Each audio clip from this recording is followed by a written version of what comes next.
and that way I can pull up the feed. Mm-hmm.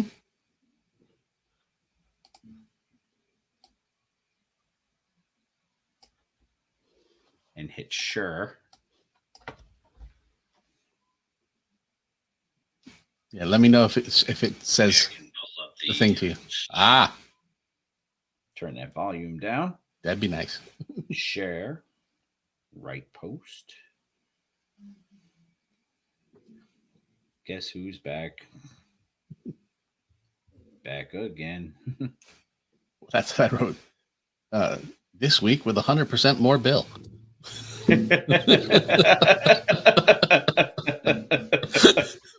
That's funny. I kind of dig that. That's funny. You don't normally get me laughing, but you got me laughing. That's some good stuff right there. Yeah, I do what I can do. All right. Let me just arrange this somehow because I'm trying to charge the phone, but I also have to have it standing up so I can see who has entered the chat. Who's entered the chamber? The 36 chamber. Yay. All right. Or I can I'm at 31%. You know what? I'll just go with it for now. And if I need to recharge it, I'll recharge it. That's all. And then go all Drago on it. If it dies, it dies. Oh, I thought you were going to say, look at it and go, I must break you. All right. Well, let's kick your little countdown here. And let's do that with the 30 second or the 5 second? Just your 5. Oh, okay. And we'll do that with a Shri. Woo's your mama?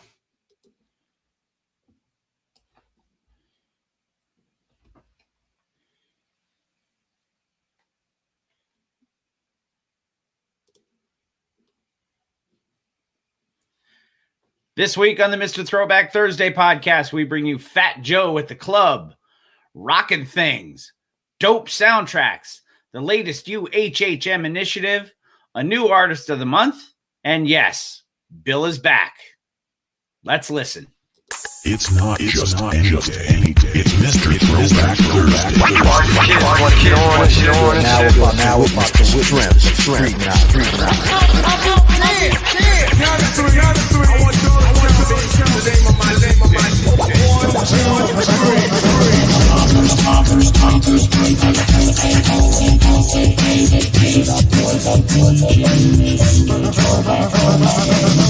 And now, here's your host, Bill Winters, and Mr. Throwback himself, Jamie Roberts.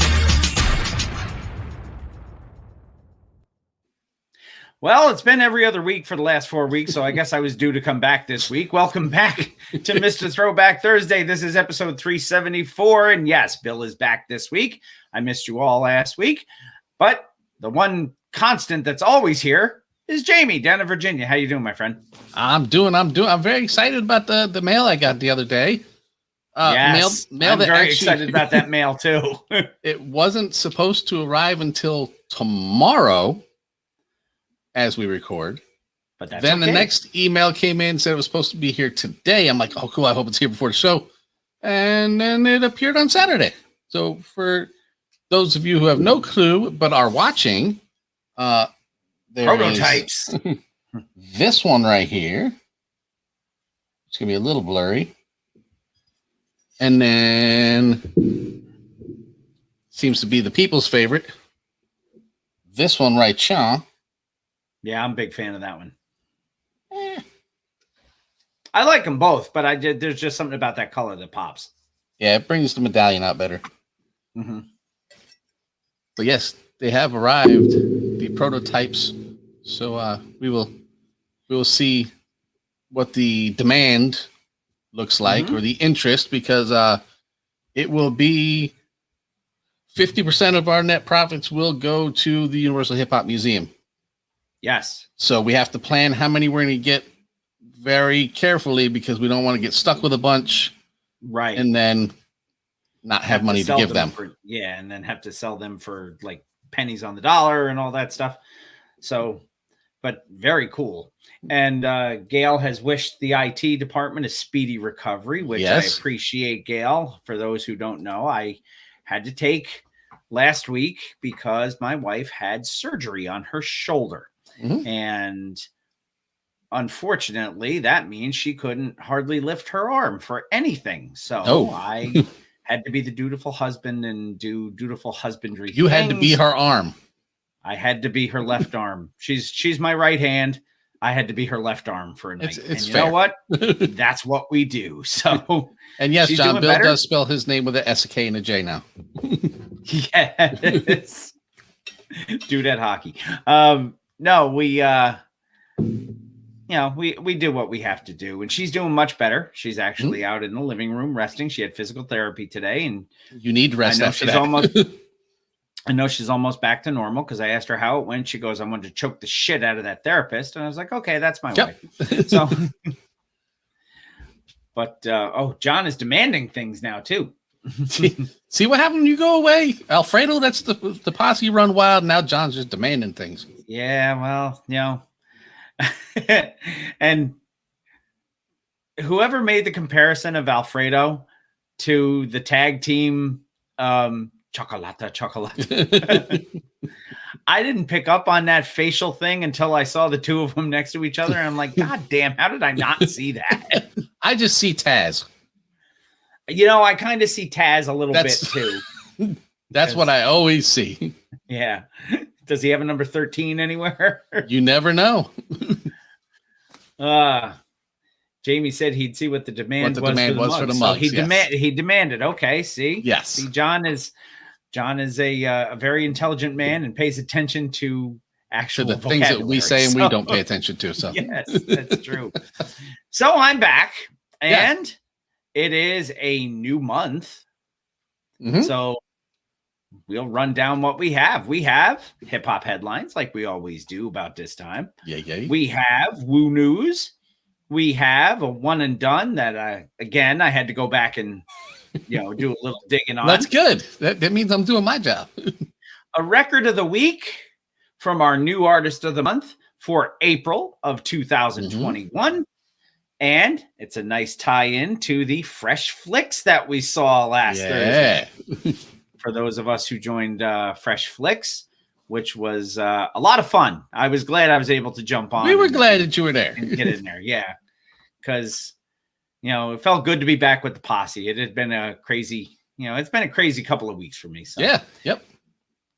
And Richie Shook in the house. I guess we What need up, to Richie? offer some congratulations. Congratulations are in order. Yes. To the man, the myth, the legend, the newly betrothed Rich Shook. Congratulations, buddy. Yay. Very happy for you. And remember, the Let offer me get still you one. stands for Yay! the offer still stands for me and Jamie to come do your wedding somehow, some way, even if we have to do it virtually. We'll do a show. Yeah, we'll do it right on the show. How's that? Yeah. We'll do it live on Mr. Throwback Thursday because we could both perform the ceremony. That's true. We are legit. No, seriously, you're welcome, Rich. It's that was excellent news when I saw that, and you got a good one, she got a good one. You two are a pair to draw to. I will say that. So,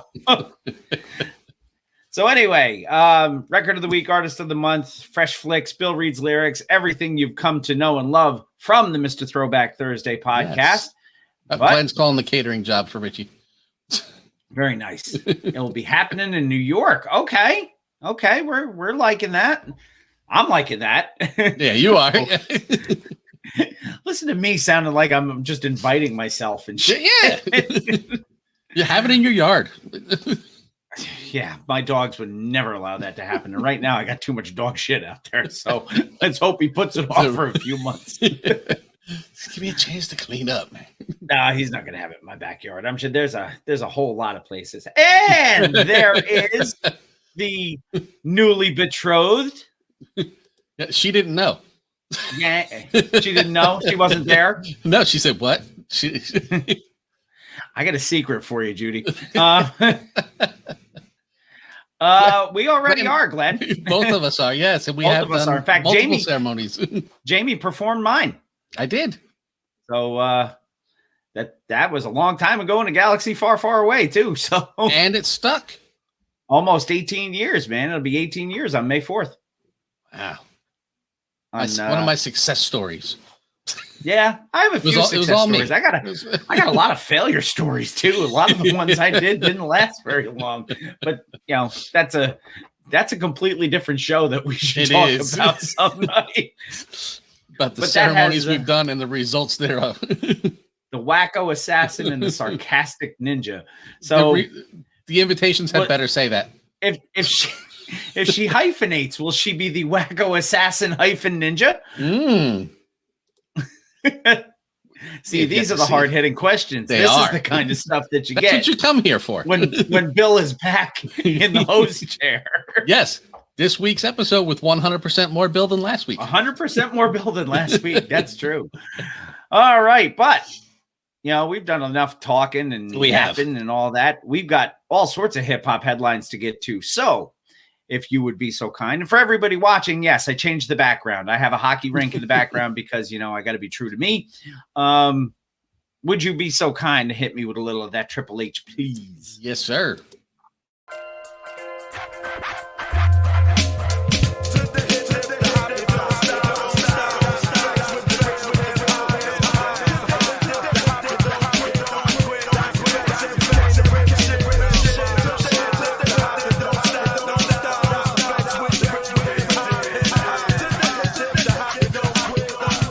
This is hip hop brought to you Mr. Throwback Thursday. We'll get on it. It's your time. And we had to wait 2 weeks for my turn. So we did. I might as well. Because Alfredo didn't take a turn. Allhiphop.com brings us our first article, which you have called Virtual Club. Yes. So Fat Joe and Jim Jones star in Hypnotic's animated web series, The HQ. Which, Hypnotic. When I saw the headline for this, you sent me the notes. I saw the headline. I said, okay, I definitely have to read this one because this just sounds strange. And the more I read it, even though I'm not a huge Jim Jones fan, the more I kind of am very interested in this. Yes. Well, it's just like De La went on Teen Titans Go as cartoons. Yes. This is starting to be a thing. You got to reinvent in order to advance. So expect to see this new show take on topics like old heads versus new jacks, kind of like what we do. Yep. Classic hip hop moments, kind of like what we do, and more. Hey, maybe we can have cartoon Mr. Throwback Thursday on there. Give us a web series. Somebody find me. Somebody in the posse's got to be able to do such a thing. It's not me. What, animate us? That'd be wild if it happened. Not like this. These guys, animate them. Yes. This week, Hypnotic launched its first ever animated Sipcom. Which is why Jim Jones is wearing a Sip Set shirt. That's right. The HQ centers around the alcoholic beverage brand opening a club under the direction of fictionalized rappers Fat Joe and Jim Jones. This is the part that gets me. The non-fictionalized rappers. Yeah. I'm blaming this one on the author of the article. Yeah. Because they are real rappers. They're not fictionalized. They are real rappers. They're not fictionalized. They may be cartoonized. Yes. They could be a fictional version of those rappers. Yes. Just carrying their names and they're a completely different character. Who knows? But wording is a little... I'm sure if Pumice heard that, he would be freaking out and writing letters to the editor. I'm sure he would, yes. The two New York City hip-hop legends and other characters appear in a night spot filled with hypnotic bottles. Well, of course. Special celebrity guests are expected to show up in future episodes of the 10-part series. Hypnotic has been a part of hip-hop culture since the early 2000s, from the bars, clubs, and nightlife to music videos. The famous blue hue bottles were synonymous with a good time, says Fat Joe, creative director at Hypnotic. You ever drink that stuff? No. I've seen it. I know people used to drink. We're going back to probably my last med cruise, 07. And it was a big, people were drinking that and something else together. That Alizé or something like that. It might have been. It was something weird. It didn't look good. And it sounded way too sweet. If you look at the YouTube clip on here, it says starring Fat Joe as himself. So he's not fictionalized. He's playing himself. That's what I'm saying. Anyway, so with many bars and restaurants closed during the past year, we decided to launch a virtual nightclub in the HQ, which is hip hop's first animated sitcom series. He continues, I teamed up with my fellow New York City rap icon, Jim Jones, to discuss the rap game, classic hip hop moments, and even recipes on how to make the brand's signature cocktails so we can bring the hypnotic experience directly to your home. After winning the hashtag iconic session competition, Queens-based producer rapper Ten Buick earned the chance to work with Jim Jones and Fat Joe in the creation of the HQ theme. The song was fictionalized producer. Yeah, the fictionalized version, I guess. The song was recorded at Jones Quarantine Studios. New episodes of Hypnotic Presents the HQ are scheduled to air weekly on Hypnotic's Instagram, Facebook, Twitter, and YouTube accounts. So if you're interested in that sort of thing, if you're interested in that sort of thing, now you know where to find it. Yeah. When does it start? Did it say? I don't remember. I don't know if it said. I don't remember. If it said. I'll keep an eye out. Let me go back. This week it launched, so I guess it started now. All right. Okay, then. Our next article you have entitled "Rock the Masks." Look, all this Rock the Bells stuff that's coming out, I don't know who they're trying to get the money from, because the sticker prices. It is not priced for the average person. It is not, especially during the current economic climate. The only thing that's priced for the current economic climate is the new 3 web exclusive Rock the Bells channels that don't cost any extra. Yes. Which, if you have a package that allows that allows some you have to pay extra for. Yeah, most subscriptions now come with the streaming. Do they? Okay. So I know it used to be like $3.99 extra a month or something dumb. Yeah. For what I use it for is well worth it. Mm-hmm. I get it because I have the lifetime subscription, which they don't offer anymore. Right. But that's included in that. So digitalmusicnews.com brings us this article. LL Cool J is selling designer COVID masks. Just $49.95 a pack.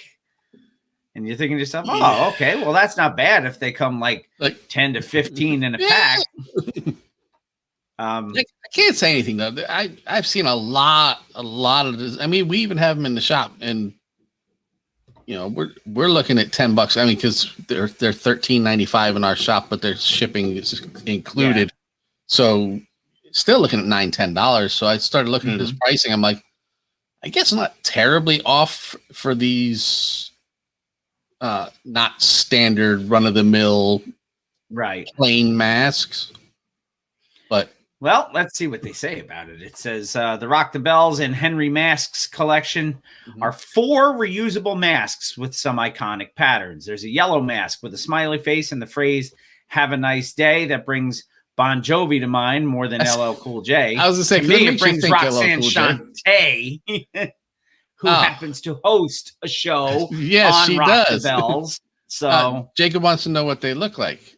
They kind of look like this. They kind of look like that.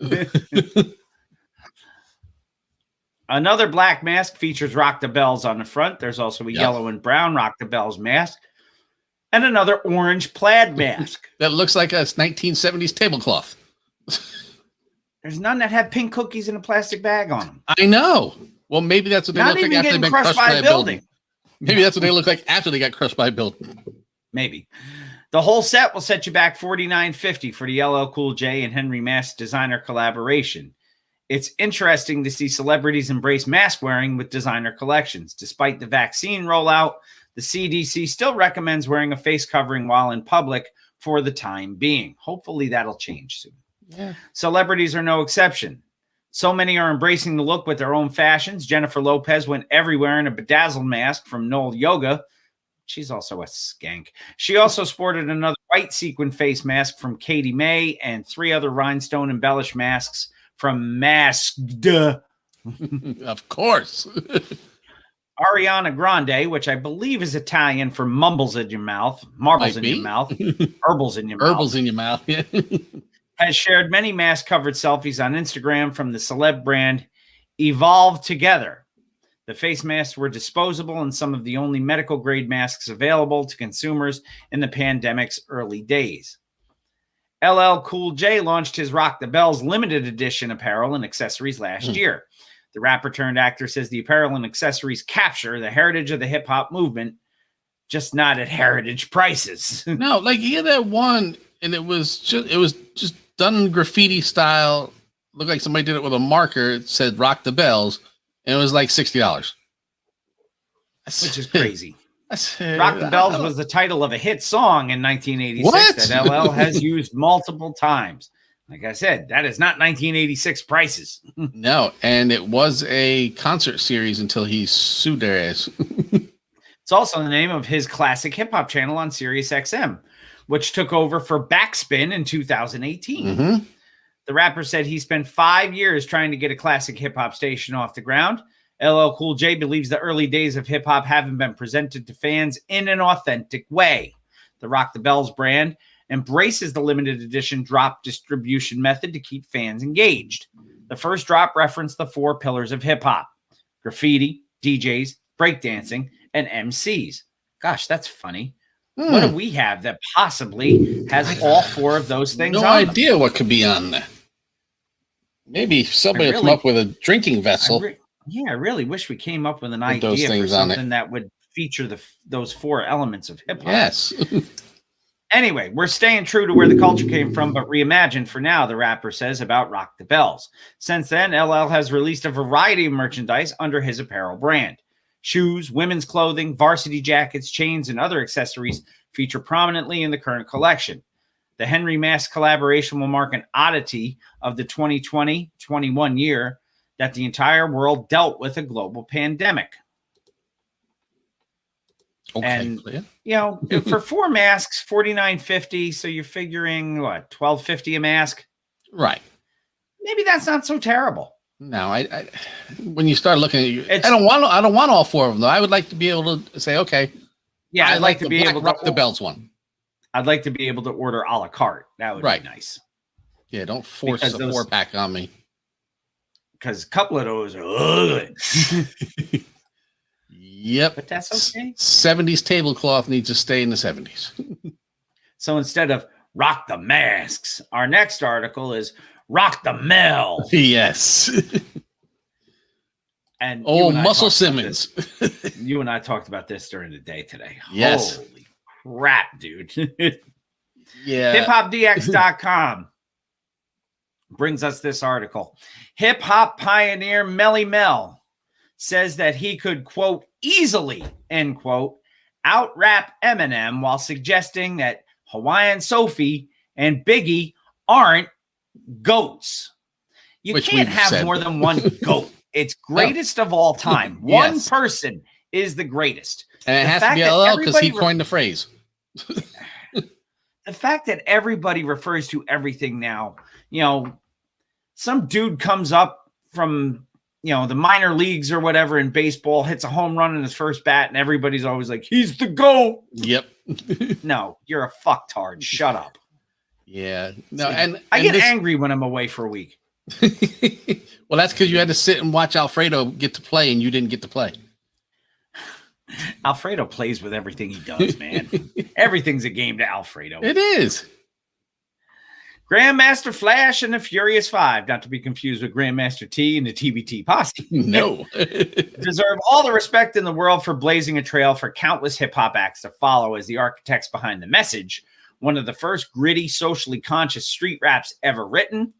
Flash, Melly Mel, Keef, Cowboy, the Kid Creole, Scorpio, and Raheem from the Furious Five catapulted themselves into the hip-hop history books forever, beginning in the late 70s and early 80s. Nobody peed in my canteen. It's just as annoying to me as when people say Canteen. a whole nother, John. You know. You say you're canteen boy? Is that what But being an MC requires a certain amount of confidence and swagger. which Yes. Melly Mel recently exhibited during a new interview with Vlad TV, and he exhibited it in abundance. At one point in the discussion, the 59-year-old legend claimed he could essentially battle Eminem with his eyes closed. Well, if you're battling, you don't really need to read anything anyway. So, Sure. Now, what Despite I will say, Slim- you need to have that bravado. You have to believe that you are the best. Otherwise, you shouldn't still be doing it. Mhm. And if you don't believe you're the best, you're going to get swatted. Yeah, but to say probably one of the best, I don't want to say freestyle because that takes so many connotations, off the top rappers, Mm-hmm. one of the best battle rappers in history, Mm-hmm. to say that you can take them out easily Yeah. is different And than that's coming saying from you, I could beat him. who's not a huge fan of Marshall Mathers. No, I'm not. But you like do. I said, his skill you cannot deny. Mm-hmm. Especially when it comes to the battle rapping thing. Right, that's the big thing. If they had the time to sit down and write out a song, give them a day. Who can come up with the best song? Mel may still have him because Mel's got a nasty pen. Mm-hmm. But one-on-one, we're just going to sit here and battle. I won't say that Mel would lose. I won't say that. But I'm not going to definitely say he'd win either. And I'm not saying easily. No. It would be fun to watch, though. Yes.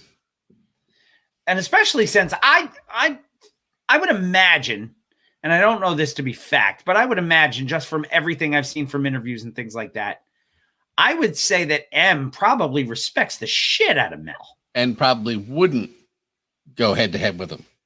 No, probably not. And even if he did, he wouldn't lambaste him like the people that he can't stand. Right. So, Unless I'd like Mel to said see that he it. could beat him easily or something and he had to prove a yeah. point. And then at that point, it's like, look, I love you, but I'll take you out. Yeah. So anyway, back to Muscle Simmons. Yes. Easily, he replied when presented with the hypothetical proposition. It would be the easiest thing I ever did.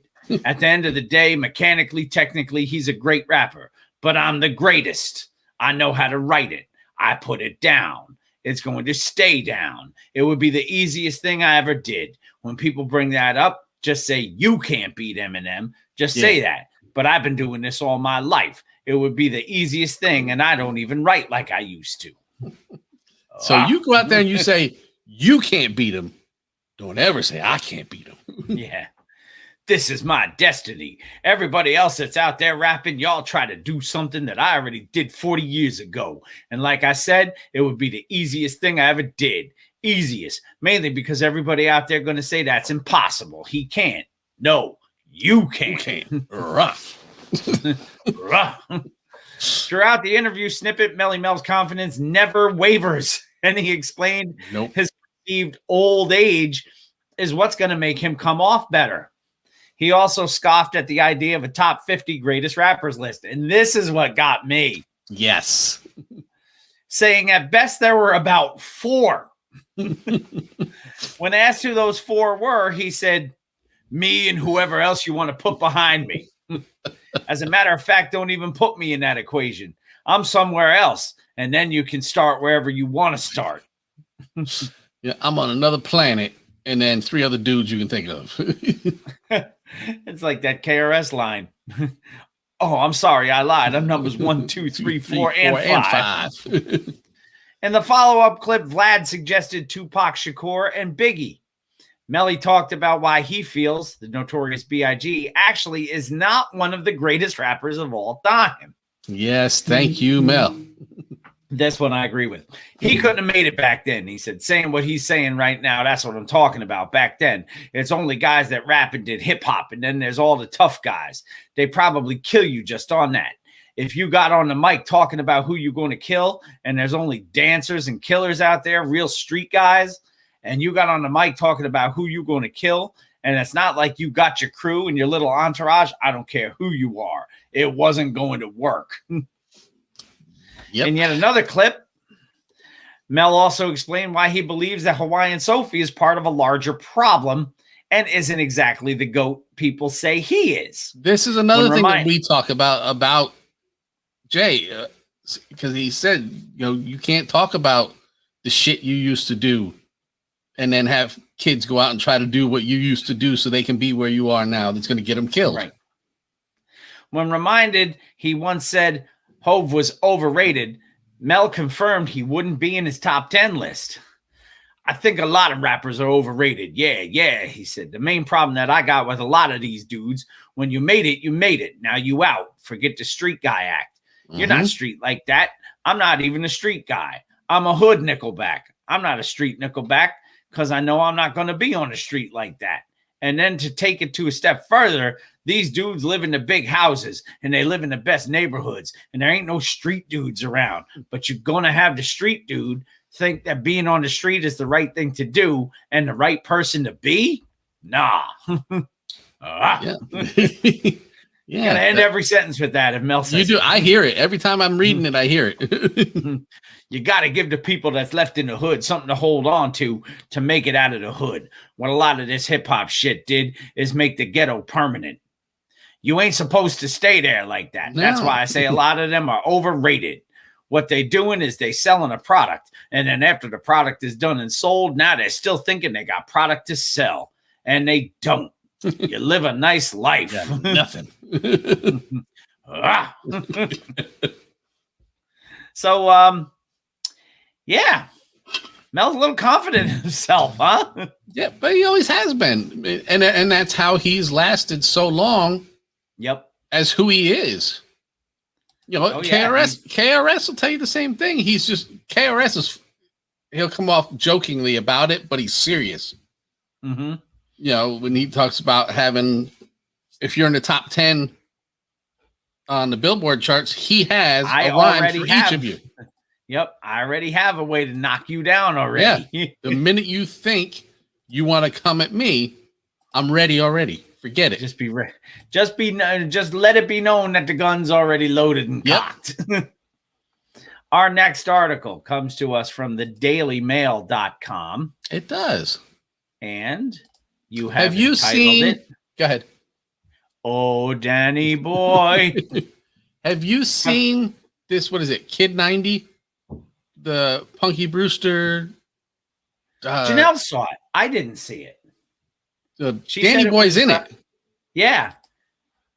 Because she was real good friends with him growing up, and then she dated him for a little while. And well, wasn't she Soleil Moon Fry? So yeah, she was all over the place. She was on the moon, man. It's in the name. But yeah, Janelle watched that Kid 90 thing. We haven't watched the new Punky Brewster reboot. But I haven't watched that yet either.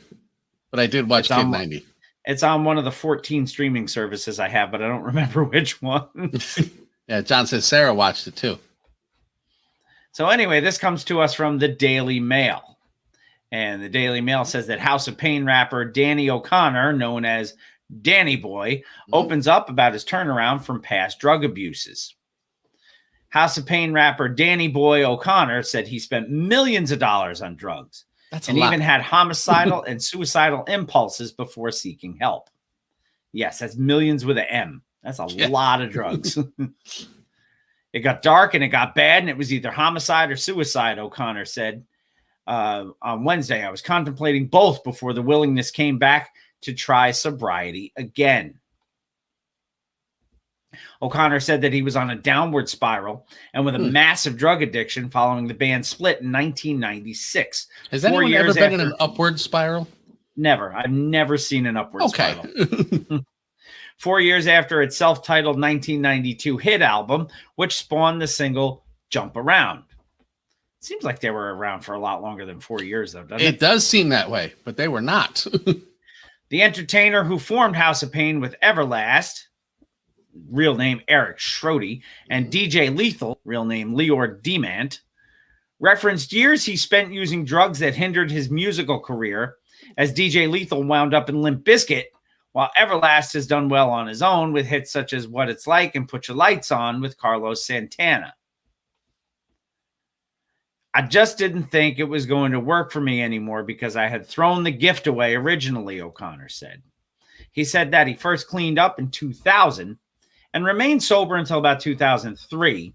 After 2 more years of addiction, he sought treatment for his issues.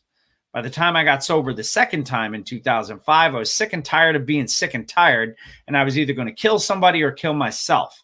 And you know, that's a terrible feeling, said O'Connor, adding that he was sleeping in a warehouse and avoiding an arrest warrant for failure to appear for traffic violations and shit like that. That's low praise. That's no praise. That's no praise. A guy called me that I knew from a 12-step program in the past, and he reached out and said, I'm just checking. You deserve to have a good day. Let me know if you ever want to try meetings again, the rapper told the outlet, noting that he felt he was out of all of his options at the time. I don't think that's the same Everlast, John. Could be. You never know. John says the lucrative boxing equipment empire. Yeah. It really took what it took because I went back and forth and it wasn't clicking, he said. So finally it stuck in 2005 and I got willing. And on April 15th of this year, I'll have 16 years consecutively sober. And that's been a blast. O'Connor told the outlet that his use of amphetamines led to $70,000 worth of dental restoration that had to be done in the wake of damage left by his drug habit. Leave that meth alone. Yep. That meth mouth is a real thing, man. He ain't got no teeth. This is the 3rd time I'm redoing them, he said. So the damage was as irreparable as it can be and a huge mistake. If you or anyone you know is dealing with suicidal thoughts, call the National Suicide Prevention Line at 1-800-273-TALK. Text the word strength to the crisis text line at 741-741. And that goes out to everybody because, we have been touched by that in the past, long time ago. Yeah. It actually was just a few weeks ago that we got that reminder again. Yep. And I'm trying to remember how many years it's been. It was 21. 21. So, wow. Yep. Probably looks like he was gnawing on rocks. Yes, that's what that meth mouth is. Yeah. The rock biter. You can floss with rope. Look like he floss with barbed wire. Limestone. Next article. The Diggy Diggy Doc, y'all. And that can only mean one person. Yes. Hot New Hip Hop brings us this one. The DOC is reportedly working on a new album, which makes your 2 co-hosts very happy. Very. It's one of the 3 that we always say are neck and neck and neck for the greatest debut record ever. Yeah. Between DOC, Nas, and Slick Rick. Yep. So DOC reportedly working on a new album is good news. He's returned to the studio, reportedly, to work on new music, according to his longtime collaborator, Erotic D. Now, when it comes to legendary hip-hop figures, Texas-born and LA-based rapper, the DOC has always been among the most underrated, having been a frequent collaborator of Dr. Dre's in the late 80s and early 90s. Dre actually produced all 13 songs on No One Can Do It Better, which I didn't realize he produced all of them. But I didn't either. Good to know. The DOC's hip-hop journey was brought to a devastating end following a debilitating car crash that left his voice forever altered. Forever. Which is sad. Mm-hmm. Though his brilliant lyricism would endure on Dre's debut, The Chronic, the accident and subsequent surgeries all but derailed the DOC's trajectory as a solo artist. In 2003, the rapper emerged with Deuce, a 6'2" collaboration album that featured heavy Dr. Dre involvement. Since then, it's been relatively quiet for the legendary MC, who Nelly, previously called hip-hop's biggest what if. And I think we talked about it on the show that week. Mm-hmm. The hip-hop what if. Though it would appear that's likely to change as per his frequent collaborator, Erotic D. During an appearance on the Conversations with Chad podcast, not Vlad, Chad, no. Erotic D stated that he and the DOC were indeed working on a new album. We've been kicking around certain titles, he teases. we are working. While it's not exactly much to go off, it should be noted that the DOC recently reunited with some of his former collaborators, having previously engaged in an epic West Coast day out with Dre, Snoop, Exhibit, Fred Wreck, and Anderson .Paak last summer. We look forward to hearing further details about the upcoming project, as it sounds like a genuine treat for hip-hop historians eager to hear what the DOC has been up to. And that would, again, include the two of us sitting in this chair. Your friend and humble narrator. We are big fans of DOC, that I gotta say. Our next article, Roll Sound. Yeah. The best 10 hip-hop soundtracks that made history and stars. And this comes to us from hiphopwired.com. Not hip-hop weird, as I always read it. No, but if you look at some of the entries on here, yeah, weird works. So what did they say? That they were impactful or made people famous or something like that? That made history and made stars. Okay. So made history and made If you think about it that way, maybe it's not nearly as wrong as I thought. We thought, yeah. So let's see. If you think or truly think about your favorite songs of all time, a good chunk either were made for a movie or were introduced to you by one. Alicia Keys came wailing into our hearts in 2001 with Fallen, but it was 1997's Men in Black soundtrack where Teenage Keys predates that classic. The only time we got rap's funniest MCs, Eminem and Redman, on a song together was Off the Wall from the Nutty Professor 2 soundtrack. Outside of DJ albums, were you aware of that soundtrack?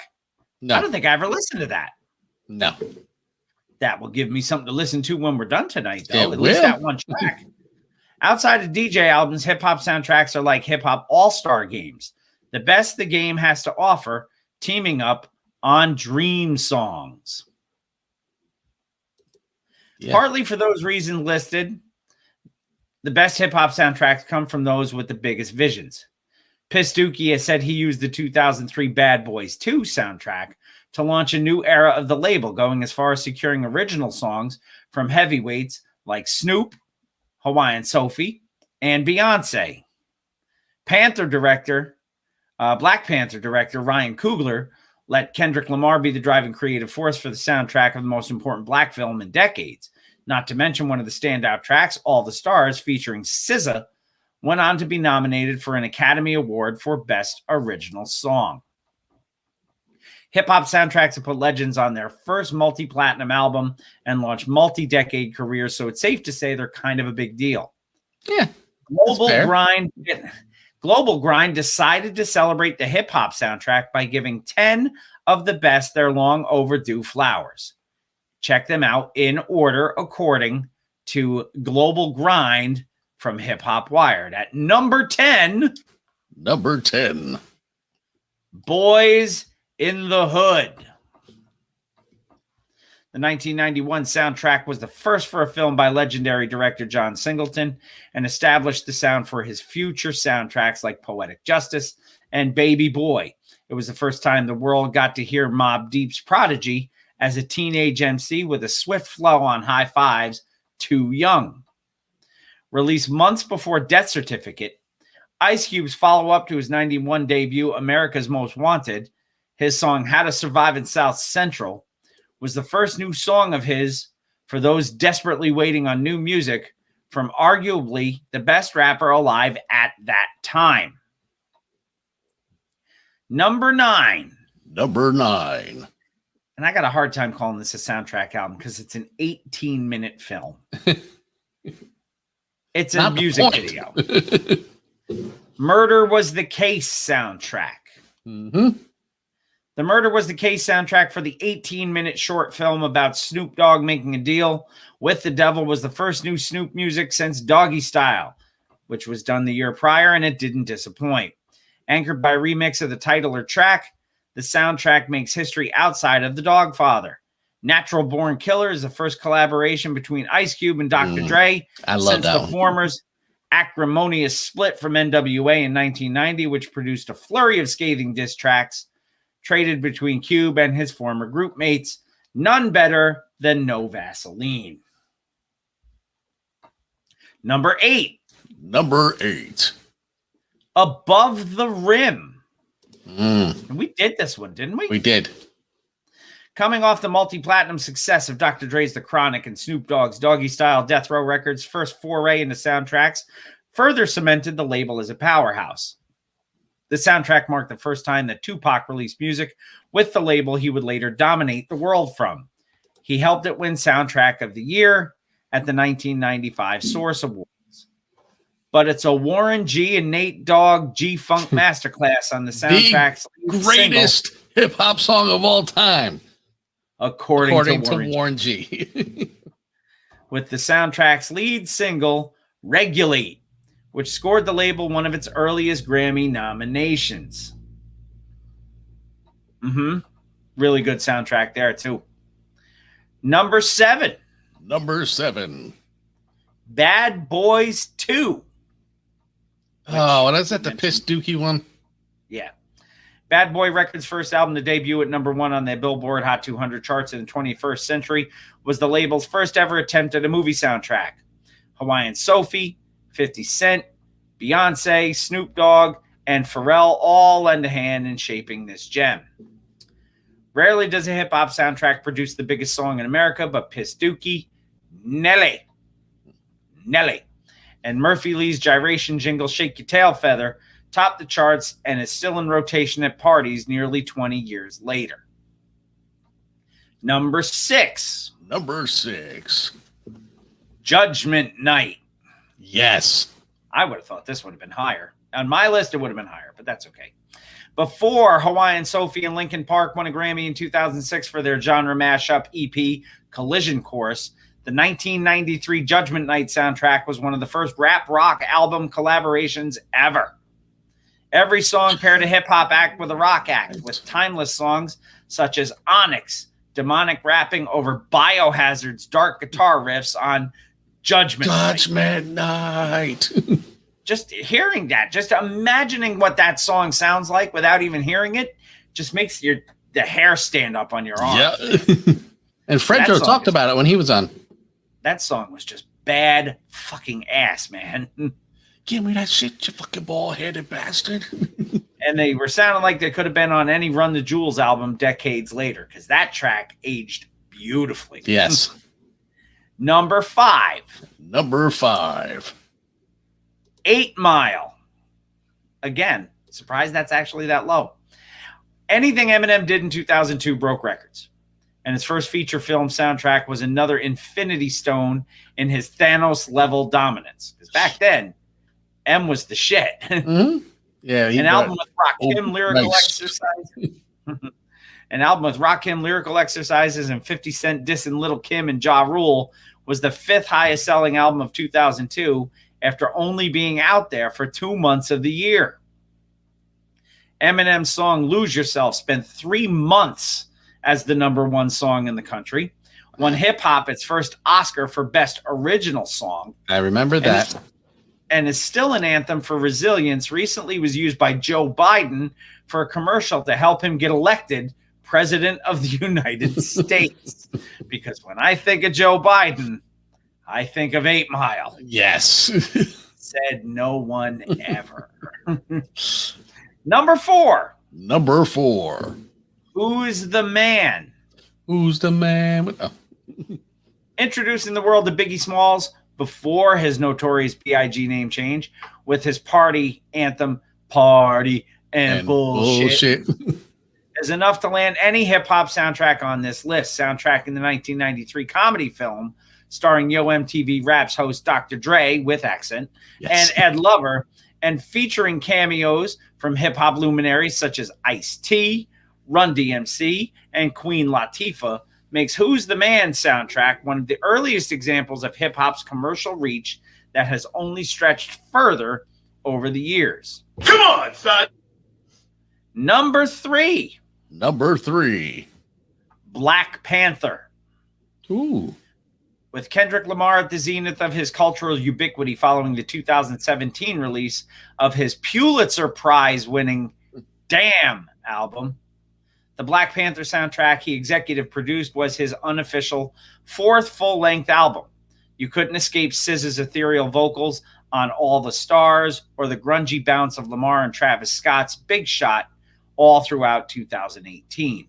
It became the first hip-hop soundtrack to be nominated for Album of the Year, Record of the Year, and Song of the Year at the Who Gives a Fuck About a Goddamn Grammy Awards, as well as Best Original Song at the Academy Awards instead of just for one. Number 2. Oh, John Number says 2. it needs to be a fresh flick soon. I need to put some distance between that and Disorderlies. Juice, Yes. Which was a Fresh Flicks movie. which was a very recent fresh flick. The soundtrack's lineup featuring EPMD, Eric B. and Rakim, Big Daddy Kane, Cypress Hill, Naughty by Nature, Too Short, and Salt and Peppa was a collection of some of the biggest rappers of the early 90s and ones who gave the decade some of its most indelible anthems, such as the gritty Eric B. and Rakim single, Juice, Know the Ledge. Juice. I got enough to go around. And the thought takes place uptown.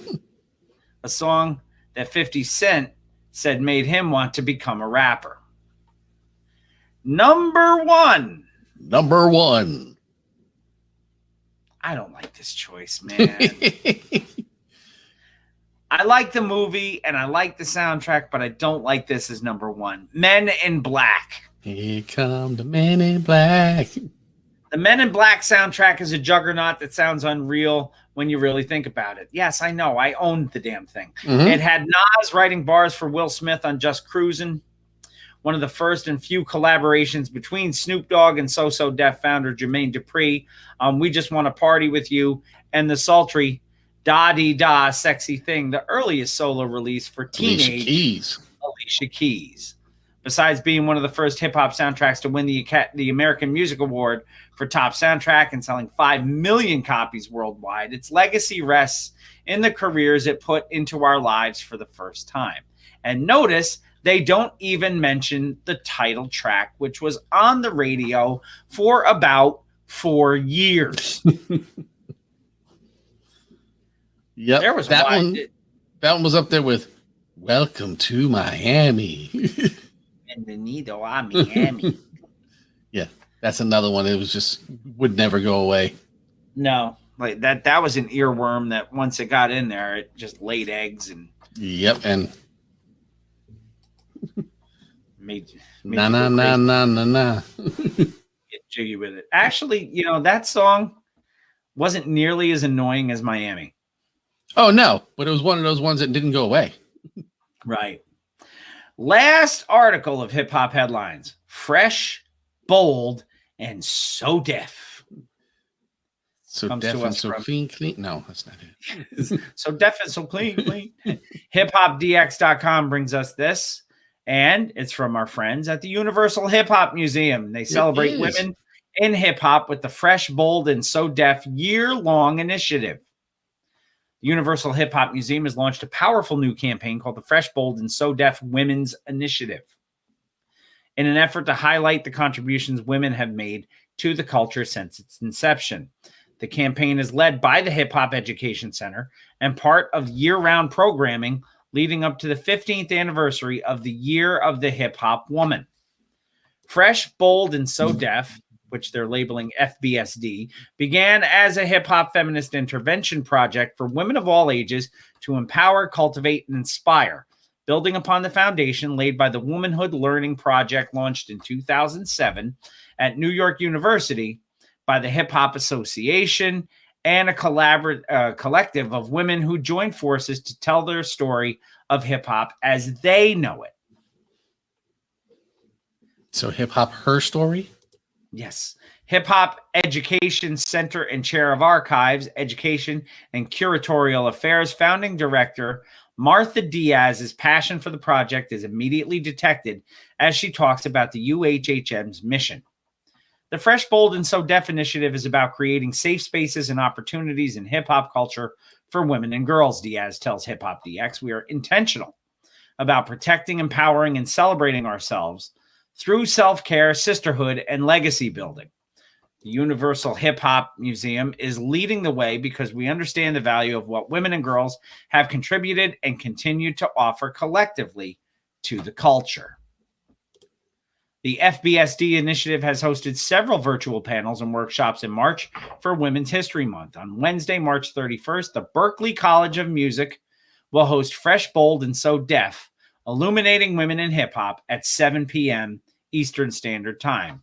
You can find more information on all the upcoming events at hiphopeducation.com. So, really cool stuff coming from Universal Hip Hop Museum. Yes. So we need to support them. And I think we may have a way if we can do it. If we can, I wish we had something that we could do to help highlight raise money. maybe raise some money and highlight the 4 elements of hip hop that they mentioned about earlier in this segment of If only. I really can't think of anything that we could possibly do. We'll come up with something. Maybe I'll think about it during the break. Yes. Because it is time for our first break of the evening. And when we come back, it will be time for Woo News on Mr. Throwback Thursday, episode 374. Coming right back at you. I'm going to try to fix this thing. Hold on.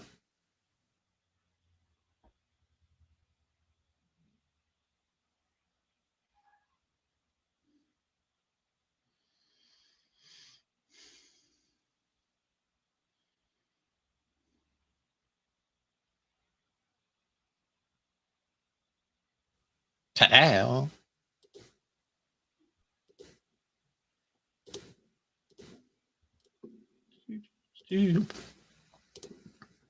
right, I'll be right back. Sounds good.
I'm going to say probably not your comment, John.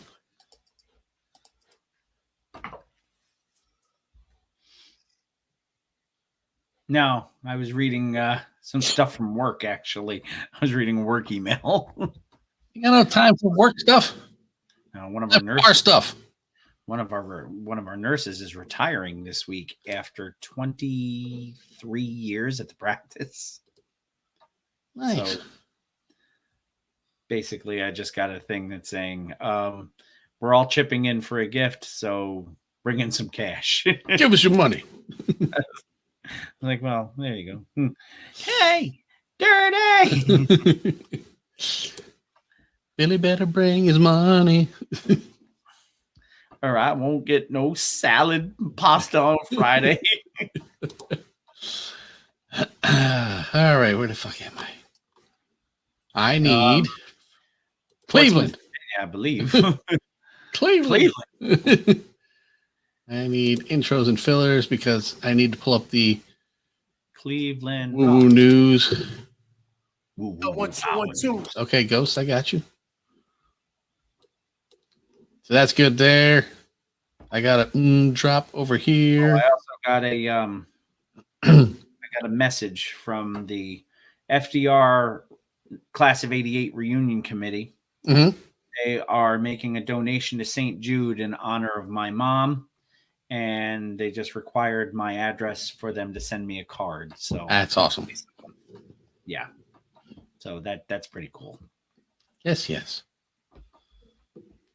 All right.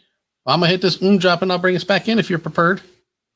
Sure. All right, then let's do this with a Shri. Woo's your mama?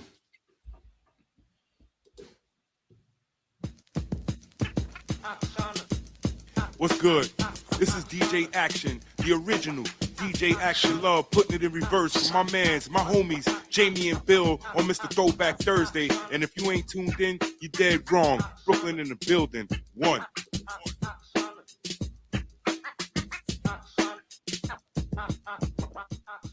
1 2 1 2. What's good, yo? This is Ghostface straight from Staten Island, New York. And right about now, it's time for Woo News with Jamie and Bill. Y'all know what it is. Get it correct. Mr. Throwback Thursdays, Jamie and Bill. You know what I mean? On Woo News. That's what's going down right now. Y'all check this out. Exclusive. Peace. The RZA, the Jizza, Raekwon, Master Killer, Inspector Deck, You God, Method Man, Ghostface Killer, and Old Dirty Bastard. It's now time for Woo News with Mr. Throwback Thursday. Shimmy, y'all. Did we just get late breaking news? No, this is completely ridiculous news that will not pertain to our show, but is something Yeah. that you should probably check out. Wow, that's crazy. Emily likes him, by the way. Anyway, welcome back to Mr. Throwback Thursday, episode 374. It is indeed time for Woo News. We have two pieces of Woo News for you this We week. do just enough to woo. And the first one you have entitled Question. Man. Too many letters. It is, but I started going, Question. Yeah, he'll figure it out. Either that or it would just be Question. And Okay, Method Man demands to know how these new rappers are so fucking rich. I would like to know this too. And I hadn't given any thought about this until I saw this article today, Mhm. and I went into full chin scratching mode. And I was like, I do believe Clifford has a point. He does. Clifford Smith, professionally known as, doesn't understand how newer rappers can afford the ridiculously luxurious lifestyles that they broadcast on social media. It's not uncommon to see this new generation of hip-hop superstars flaunting their seemingly endless wealth on Instagram. Trends like the money phone and the money spread have gone so far as to spark minor feuds. Private jets are seemingly commonplace means of travel for today's young rap elites. Luxury items like Birkin bags and lavish iced-out jewelry are frequently showcased, with price tags being worn like a badge of honor. Now, the only person I ever remember wearing their price tag was Minnie Pearl on her hat. And do you remember what the price was on that hat? I do not remember. I remember it being there, but I don't know what it was. I guarantee somebody in the posse is going to know this. It's probably going to be John or Sarah is going to pop up with this answer. Gail might know it too. But Minnie Pearl kept the price tag on her little On her garden sun round- hat. Yeah. And I know exactly how much it said on there. And I'm waiting for one of them to put it out there. Well, they're 10 seconds behind you, so let us move on. Oh, no. Gail guessed, but she was not correct. She guessed $3. I would have said 99 cents. It's somewhere in between the two of you. Very well. The price tag on that hat was $1.98. So double mine. So there you go. 2 times. For Clifford Smith, professionally known as T-H-O-D, man. a longtime legend who has achieved success in a variety of different mediums, the seemingly infinite wealth that the new rap landscape possesses has been a source of great confusion. He expressed as much during a recent interview with Math Hoffa, as noted by Hip Hop DX. In fact, Meth all but demanded answers about the fortunes of rap's nouveau riche, implying that something may very well be afoot behind the scenes. Foot in your ass. I like John's answer. $2. No, that's extra cheese. Now, rappers are fucking rock stars, remarks Meth. I remember getting $2,500 a show. All I need had dropped, and I'm doing shows every fucking day, 7 days a week. I had to tell the manager to raise the price. Next thing I know, I'm getting 25 G's a show, and I'm forgetting because I love what I'm doing so much. Now we're in an era where these kids got more money than, son, I couldn't imagine. I don't even got a car. My kids got cars. My wife got a car, but these kids got 4 or 5 cars. I still ain't taking beat up over them. I still ain't taking private jets, laughs Meth. Where are they getting this money? They got a deal or some shit? No fucking way that they flying private all the time. That money long as fuck. At minimum, that's 30 grand round trip. Where are they getting this money from? Can somebody tell me? I need that hustle. They paying to fly a private jet, and they doing it all the time. All the time. I used to complain when I worked at the Statue of Liberty, to save half my check for car fare, he continues. $1.75. We talking 30 grand a trip. Where are they getting this fucking money from? When shows are brought up as an option, Meth is not quite convinced. They still doing this shit during Corona. I know Migos probably getting 100 grand a piece.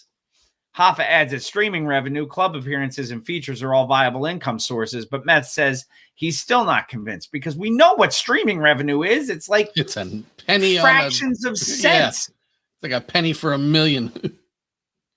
Rick Ross is rich. We've seen the estate, he continues. He earned that, though. We can see where he got his money from, but some of these, where is this shit coming from? We can't see it. Nobody really listened to your music like that.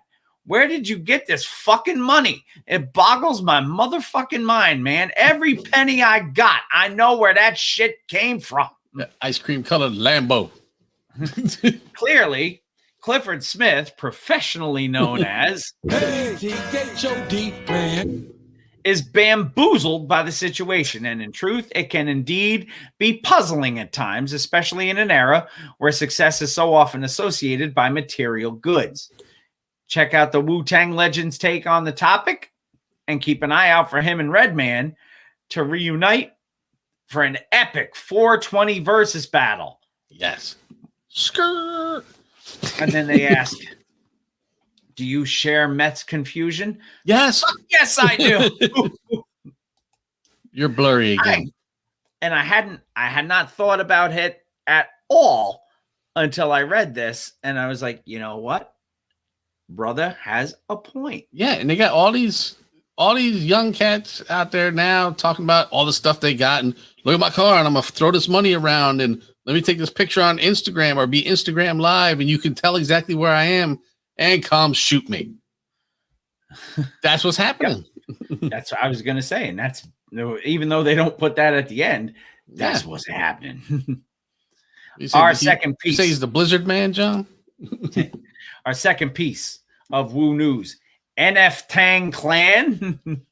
Yeah, have you heard about this NFT forever stuff? To figure out what an NFT was. Yes, this is from what I have read. I didn't think that what they're talking about in this article actually qualified because I thought it was all digital. stuff. I thought so too at first, but Then they said there was like apparently- this tennis player, and it's a name that I can't pronounce. Is selling or giving, I don't know if it's selling, giving ownership to part of her right arm to people. Like, see, the only thing I've ever heard of that was it used to be that sometimes athletes would go through Lloyd's of London and insure body parts. right. But yes. I've never seen anybody selling. Yeah. It's like 75 people own this portion of my arm. Yeah, do that down in South Carolina and see if they don't throw slavery around. Yeah. Well, I'm gonna call it in. I want my piece. Yeah, Let me get this little chunk right here. I want But that a lot of area it's been between. it's been digital stuff, like the guy who did the It's just so stupid. the If you ocean can spray commercial Yeah. or thing. Yeah, That guy, his original video that he shot, yeah, he is selling as an NFT. Okay, that I understand. It's a digital video, but you have the original. right. Many people can make copies of it, but you own the original one, and something to do with blockchain and way they verify that you have the one and not I got a copy of it, but no, mine's the one. No, mine's the one. It's Which crazy. all still doesn't make much sense to me, but that's, maybe I'm just old and stupid now. I have no idea. Well, this goes along with when we were talking about the cartoons earlier. Yeah. You have to find a way to evolve to continue to make money off of yourself, or other people will. I mean, they'll move on and you'll have, yeah. And not fucking there. Yeah. That's beautiful. SNL did an entire song about NFTs this weekend, Mm-hmm. and I still didn't quite follow it. No, it was too smart for me. So let's see exactly what NFTs are. Wu-Tang Yeah. Clan and MF Doom's estate are pushing the use of NFTs forward. Within the music, and this comes to us, by the way, from observer.com. Mm-hmm. Within the music and recording industry, gimmicks are essential to keeping the wheel of capital and cultural production churning. In other words, gimmicks are nothing to be ashamed about because they tend to be extremely effective. Back in March of 2014, the legendary rappers of Wu-Tang Clan announced that they'd only be selling a single copy of their forthcoming album, Once Upon a Time in Shaolin. Which we've talked album about a event- couple times. The album eventually sold for around $2 million to the notorious pharma bro, Martin Shitdick. But the stunt had proven that novel ways of selling music were still to be discovered. Now, that new frontier has arrived. Recently, the Wu-Tang Clan announced that they'd be selling 36 copies of a 400-page coffee table book Mhm. about their legacy in the form of NFTs, or non-fungible tokens. Right. So now you're telling me that this book is an NFT. No, it's a book. I don't even know what fungible means. So I don't know if it's non-fungible or not. I have no idea what that means either. I know it's tangible, I but they're not saying it's non-tangible. They say it's non-fungible. I think that's a Yeah, word they made up. kind of think so.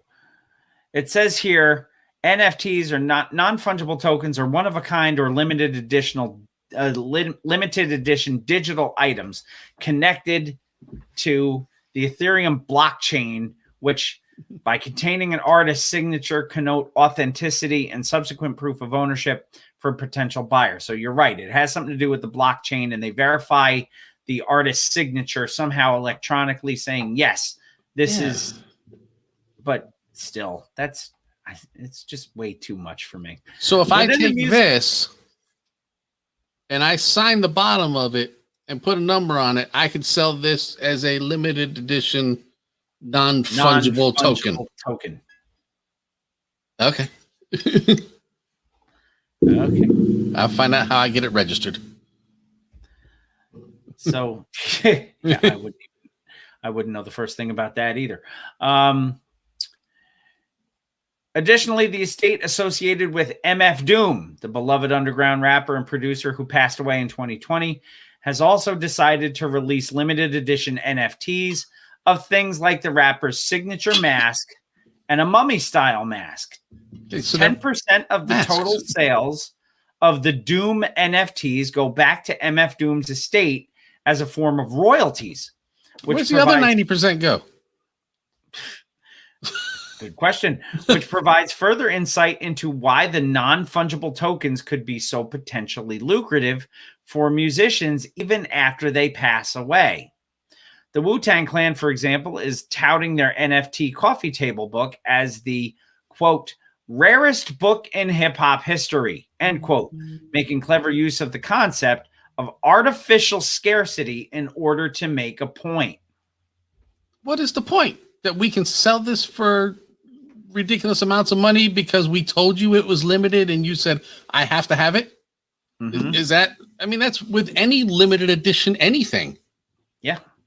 The forced scarcity. We're only going to make 100 of these. There's only 100 in the world.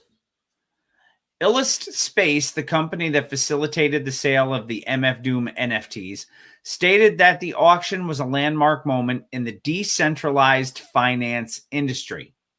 This collaboration represents a tipping point for augmented reality, Illust Space CEO Rob McCarthy told OK Player. With Snap, Instagram, Niantic, Adobe, Microsoft, Alphabet, and Apple fighting for augmented reality platform dominance, the least we can do is ensure an equitable system for artists to create, sell, and track their work.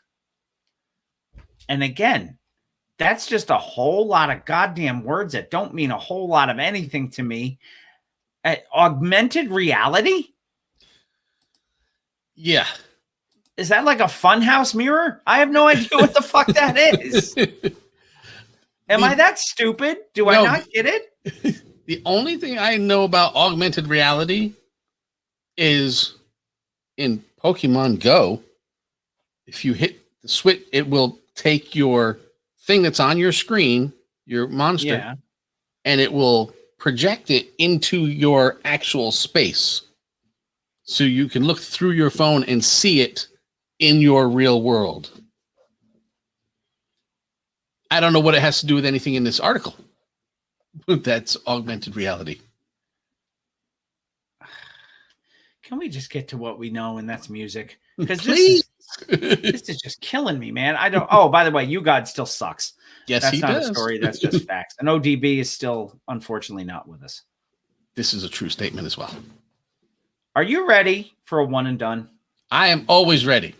The first one and done of April of 2021. Our one and done for episode 374 came to us November 15th, 1994. A number. It was recorded at Lynch Mob Studios. With the Gorillas in the Mist. On Lynch Mob Records. Produced by T-Bone with the 22. Ice Cube, Vic C, Madness for Real, 88X Unit, Shaquille, Laylaw, and D-Mac. This is the Tragedy Gaddafi. Tragedy Gaddafi. The only solo studio album by American rapper, so it is a true one and done. It is. The only solo studio album by American rapper KD.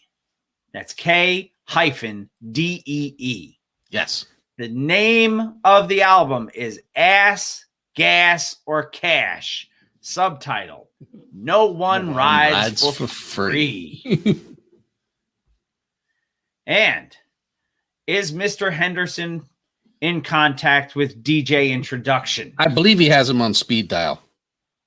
Because he's going to need to let DJ Introduction know that track number 1 on this record is a minute and 24-second long intro entitled Intro. Looky, I got to handle something, okay? You be cool. Watch yourself, okay?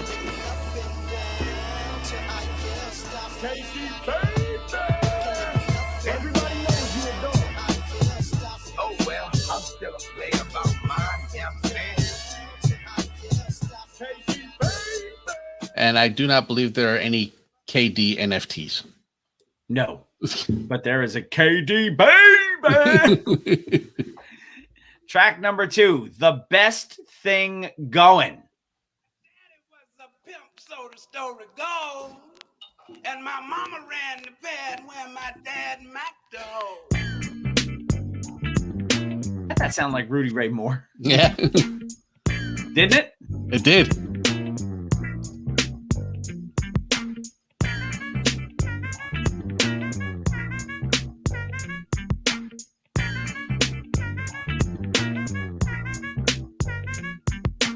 Pimpin' is easy on your knees, G, and please make me greasy like George and Make me greasy like George and Wheezy. You know, They shouldn't have my been dog greasy. has- They owned a dry cleaner. Yes, they should have been. You know, my dog has a breathing problem, right? Yes. Spencer. Yep. You know, I call him Mrs. Jefferson Because he's a little wheezy. because he's a little wheezy. Is that terrible of me? Am I going to hell because of that? Because I think it's funny as fuck, to be It honest. is. Track number 3, Hitting Corners. Oh, DJ introduction's already on. It's already been Of added. course. That's a funny ass playlist, by the way. another day. Dollar, holla if you hear me. Coming with the bumps in my hoop as I swoop. Ooh, here I am. The night is clear. I am. You say poopty scoop? Is that what he said? Poopty Scoop, Poops McGee. Track number 4, featuring Iana Anderson, produced by Ice Cube. This is called The Freshest MC in the World.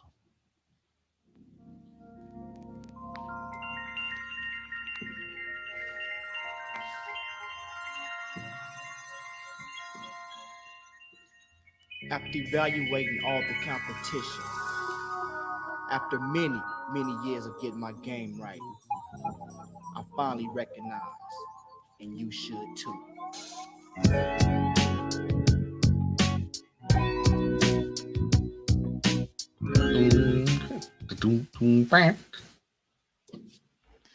Track number 5, 49 seconds long, Pimpin' and Pattering, Part 1. Of pimping and pandering. Hello, Katie. I've been waiting for you. And I got this room, and you have not came here yet. And you know I really didn't have the money for it, but I wanted to be with you so bad. Are you coming or what? What is the problem? Did I do something wrong? Are you with somebody else? Yes. Yes. So it's pandering. They just made a typo on my thing. On your end, yeah. Track number 6, Make the Music. Not with your mouth, Biz. That's somebody else. With your mouth, Biz. Ladies and gentlemen. Yeah. Young lady making her way to the mic with some big ass motherfucking lips. She's gonna sing a song that's gonna blow your socks off. But first, it's that nigga KD. Show you real. You make me woo, woo, woo when you do what you do to me. The K to the D. Kissing on my name. But wait one. Track number 7, featuring maybe the greatest entertainer in the world from the greatest band in the land. Anything is possible. Produced by Ice Cube and featuring Morris Day. Yeah. Gigolos Get Lonely, too. And now I know why Jamie picked this.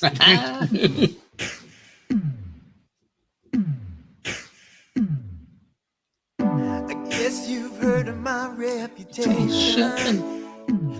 Morris. Where's Jerome? Not Lord Jerome. No. Everybody needs stimulation. And mine just has to be all over town. When I made the whole say, hey, play a little more of that smooth. Move your ass to tight groove. Gigolos Track. get lonely too. Sorry. Track number 8. Never Was a Baller.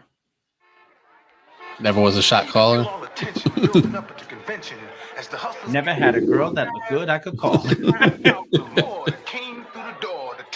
Never was a little bit taller. Solid, man. Solid.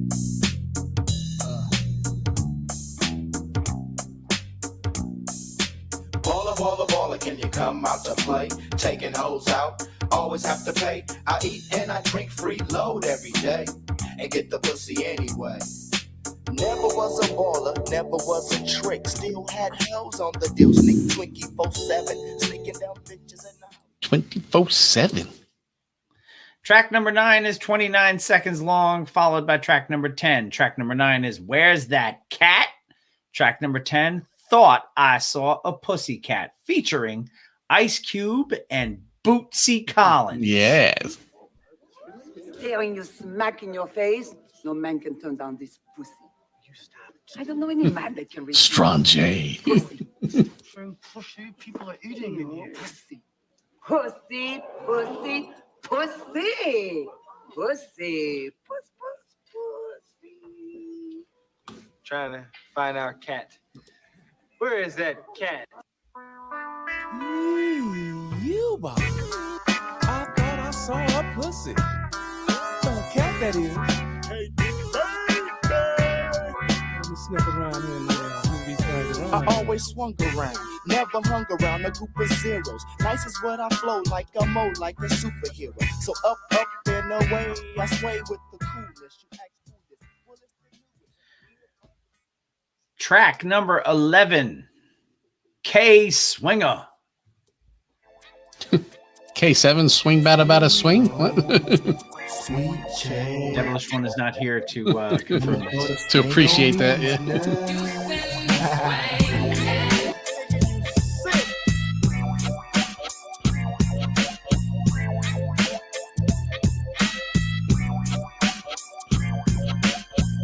Quiet is kept, I step with softness off this track that's mellow. So hello, baby, myself KD, I introduce.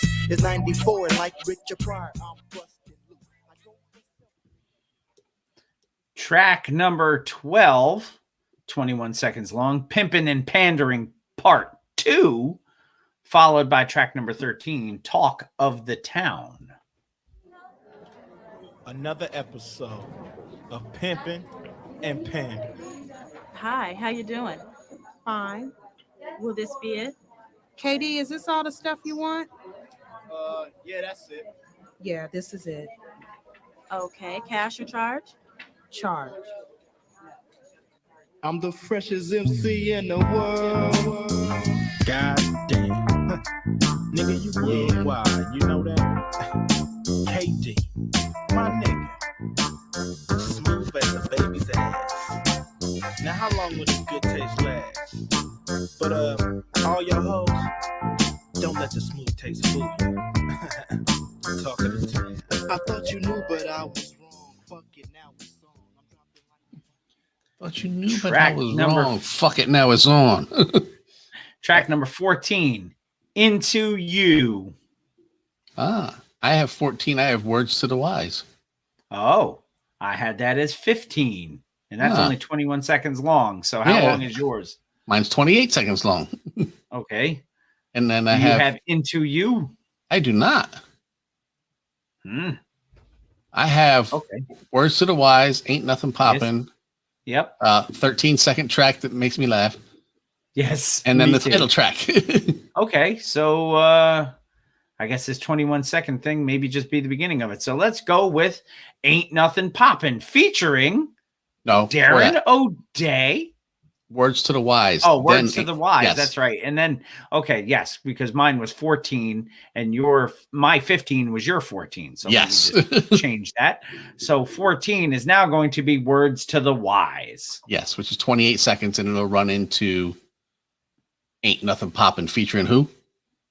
Darren O'Day. Okay. Words from the wise. You know who that is. All y'all hoes. Some don't recognize. Darren O'Day. But I do. I love every one of y'all. Yeah, Because picture. only a true player would know that all pussy is good pussy if you know how to work it or let it work for you. He might be.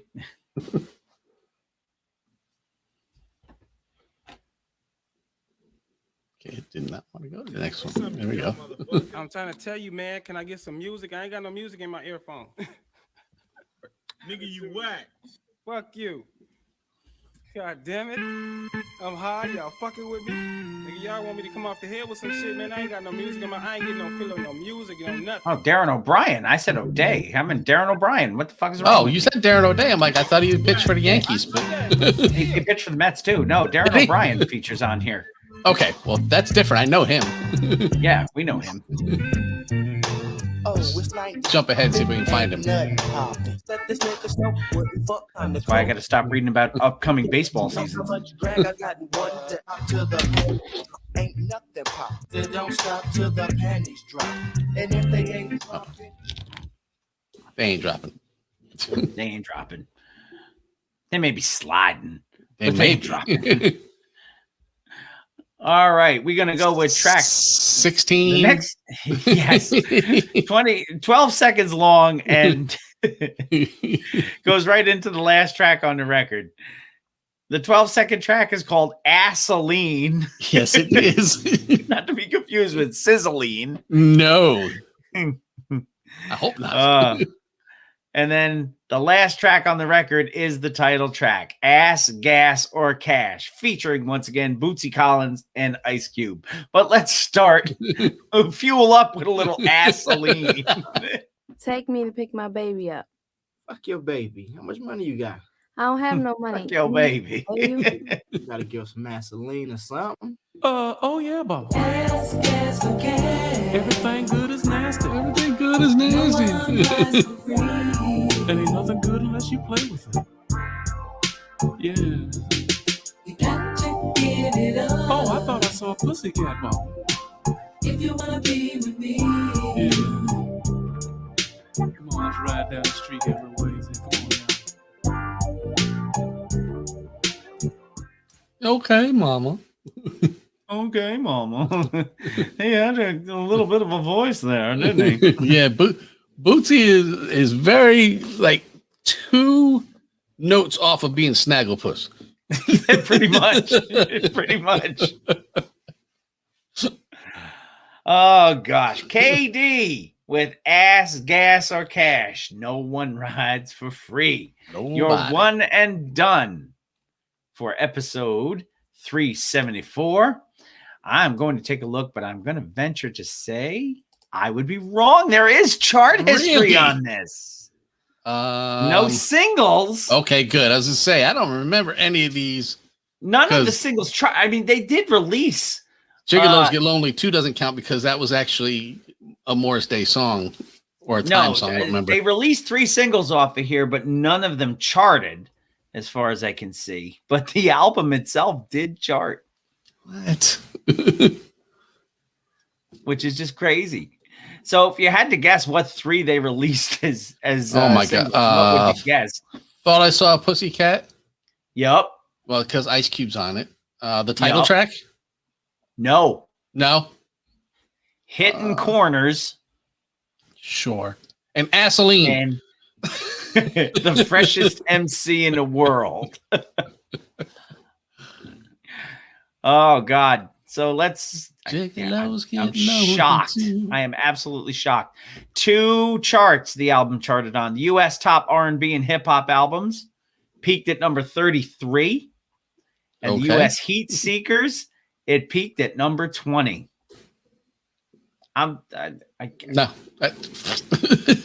You could have given me on the back of Morris Day. That's why. Maybe. Because Morris was on there. He's the greatest entertainer in the world from the He greatest is. band in the land. So damn straight. He was Bruno Mars before Bruno Mars. He's still Bruno Mars. Are we ready for our record of the week? You never know. We were not ready for last week's record of the week. I can tell you that. Are we ready for a record of the week by our new artist of the month for April of That we are. 2021? So the record of the week came to us March 13th, 1990. It was recorded at Bayside Sound Recording Studios in New York City. It is on Select Records, produced by the Invincibles and Herbie Lovebug. It has the dumbest opening song of anything they've ever done. the second and penultimate album. Hard to believe they only had 3 records. I know. The second record by American hip hop duo and your artist of the month for April of 2021. Kid and Play. And this record is Funhouse. It's where the which party is is. kind of the unofficial house party soundtrack. Yeah. Yeah. Because there was one, but this is energy. I was going to say track number. There's 11 tracks on this record. Track Yep. number 1 is yeah, it kind of is. But that being said, it's called, as Jamie so eloquently put it, Energy. Yes, Pee Wee. You're gonna kick your fucking ass. Hungry brats and crops in the field. Big to find them, leave me loose. Okay, let's go. That's on Kenny Rogers record.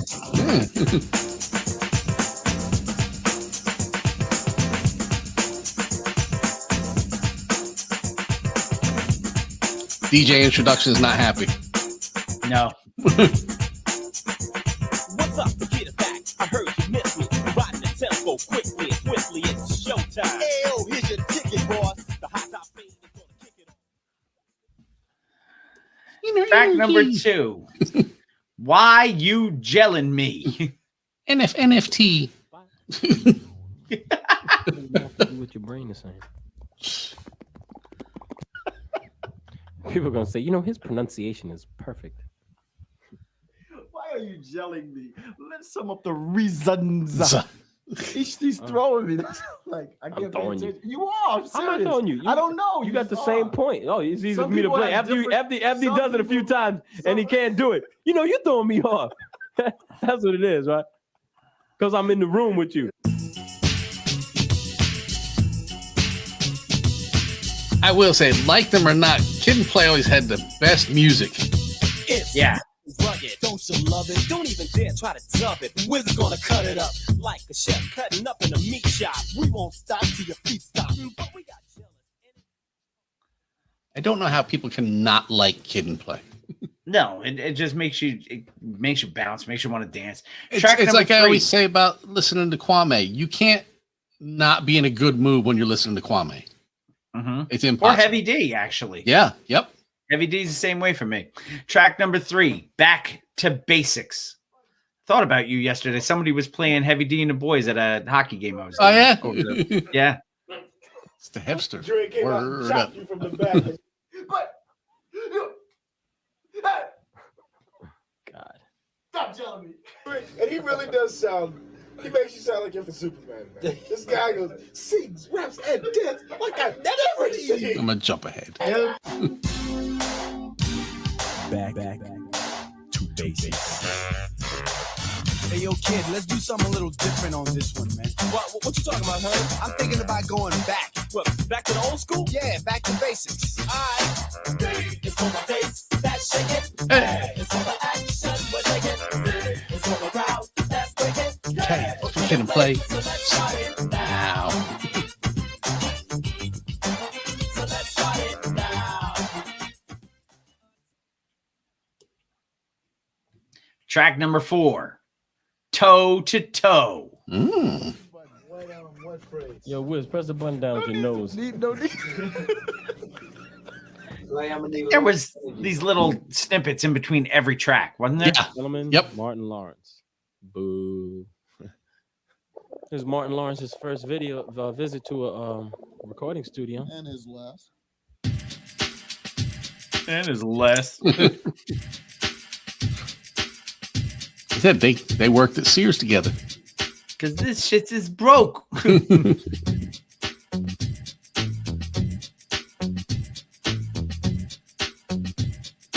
Toe to toe, Kid Plays on the roll again. It's only right we keep the crowd dancing. Rhymes are dope, the tempo is steady. You ready? Let's rip up the floor like confetti. Let's rip up the floor like confetti. Track number 5, Show 'em How It's Done. I'm wondering if this is Herbie's brother on the production, Steve Azor. Might be. All this timid calling, man. He is. Jump ahead. Show 'em how it's done. Show 'em how it's done. Show 'em how it's done. Well, it's Kid and Play. Definitely back with a Stevie O. Definitely brand new track. It shouldn't have to be explained, but this is Kid and Play coming back with a lyrical twist. A new approach to let a person regret they ever opposed, and to let those never forget. The Kid and Play can't be manly business. This ain't a threat. You want to know what this is? Track number 6, featuring Salt and Peppa. Who they've also worked at Sears with. I don't know. No, I do know do. they worked at Sears. Yes. with them, but the name of the track is I don't know. All that talking, I can't keep just talking on top of him. No, nobody's listening to nobody. You just boom, so boom, y'all want to boom, just boom, yell boom. like that? Yell I just like on to hear top what's of each going other. on, but you can't. So we overlap. can't talk on top of each other Of course then. You can just overlap a little bit and shut up. Work with me. I'll work with you. Yo, Play. I never expected that from you. A guy's entitled to one mistake, show. One mistake, that ain't what I heard. Yo, what are you trying to say?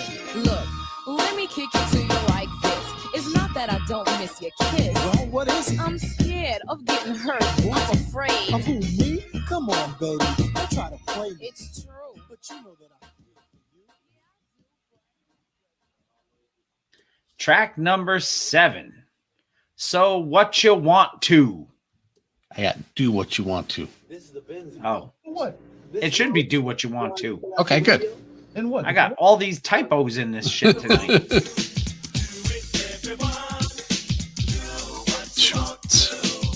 Let's have some fun, yeah.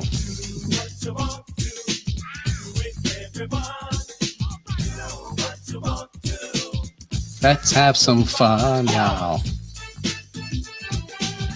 Not lyrical geniuses, by the way, but like you said, No. fun music to Yes. listen to. Well, it's the Kid to play. Play to the Kid. The last time out, y'all know what we did. We was rolling. This time, what we give 'em? Another funky go-go. Another funky go rhythm. Go rhythm.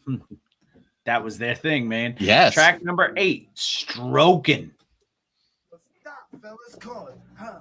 All right. Just say it like that. It helps. Stop, fellas. Call it. No, not like James. Go stop, fellas. Cause, just keep on screaming. Stop, fellas, cause. No. Ha. You're thinking too much like James. Sorry. Stop, fellas. Come on, man. Sound like a fag. Yo, man. you're not gonna say it. I'm the one that got to bend over. That's not your part. Get ready, world. Here comes the stroke.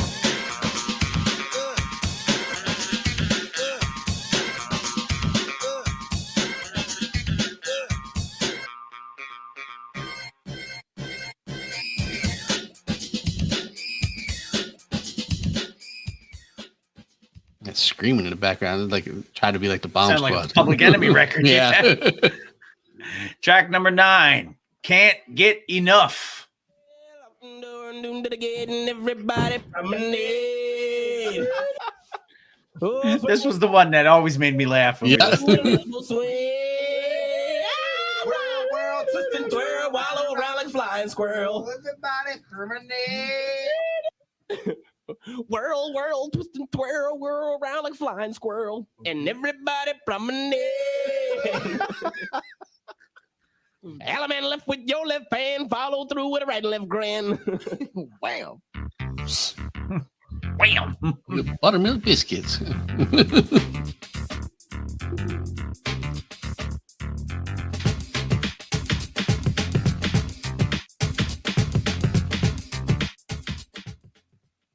Yes, John. Their rhymes do rhyme. This Kid and Play can't get enough. Oh, that funky go rhythm. Track number 10, Decisions.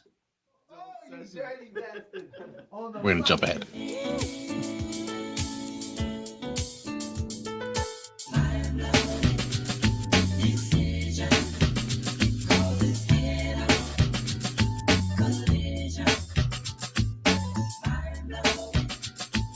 Now I want to hear the DOC. Mind blowing. Love you, girl, and that's straight from the heart. And I promise you, girl, I'm gonna do my part. I got you in this mess.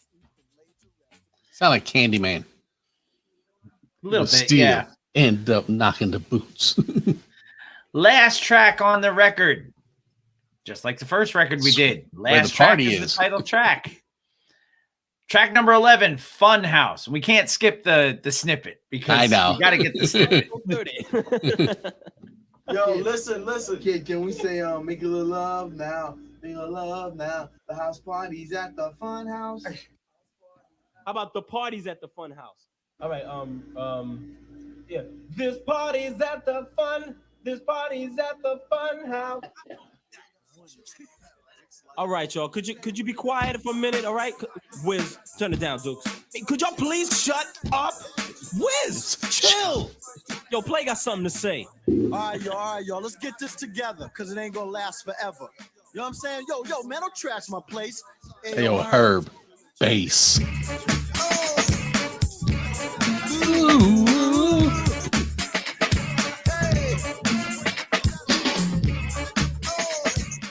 Bum, bum, bum. The party's at the Fun House. So that is the record of the week. Fun House by Kid and Play.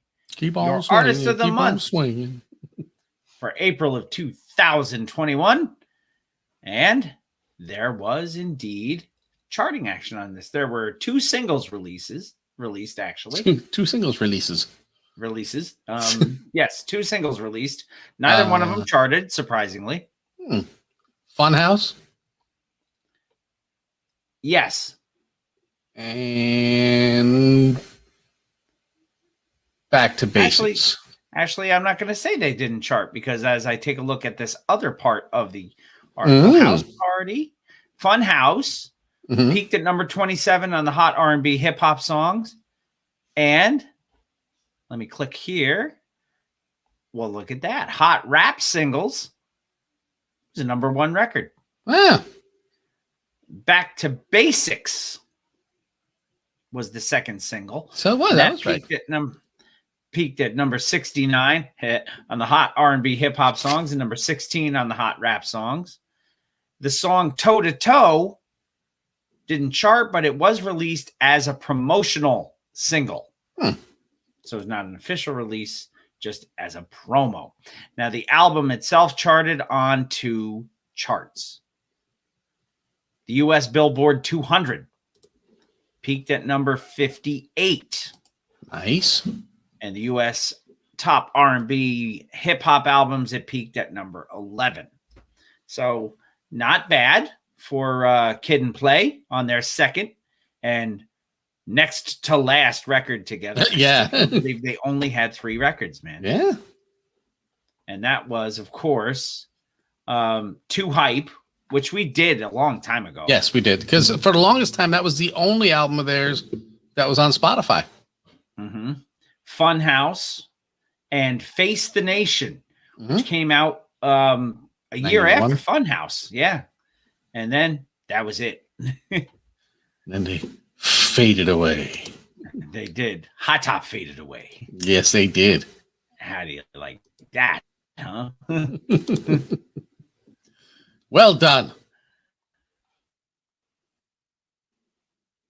And then he freezes. So,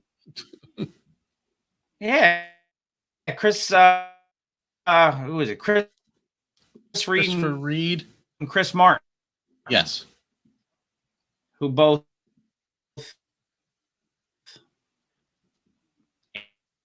Annie freezes? No. Chris Reed and Chris Martin, who both ended up doing some acting, from what I remember. Oh, yeah?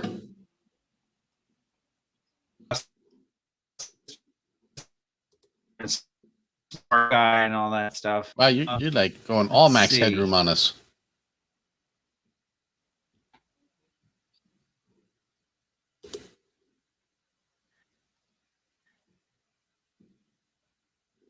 Detailing at a concert. Because it's not showing up that way on me. What? From Coldplay? No. No. There will be no Goop reference this here. I just told him, John. I told him to refresh. Am I said?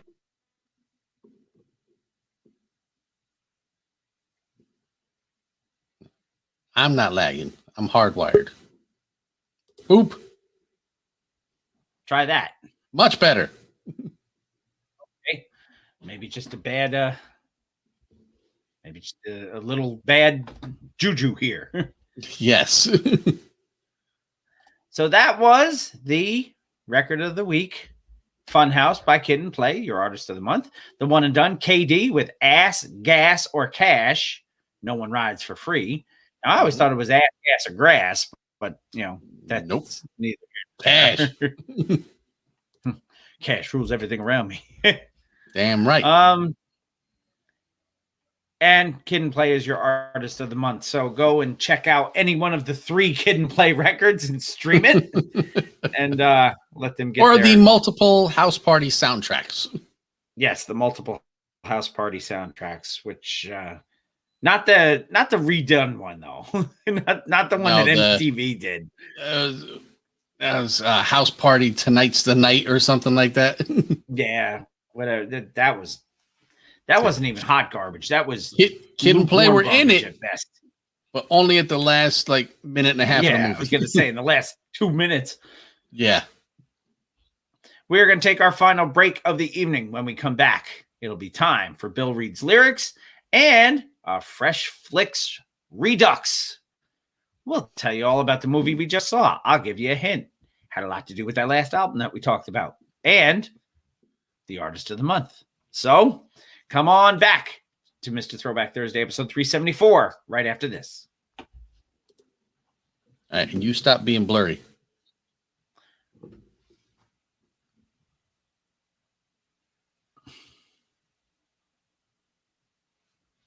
Better? Nope. You were almost there.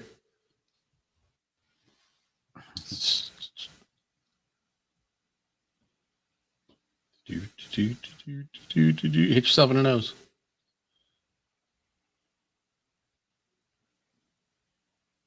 Nope.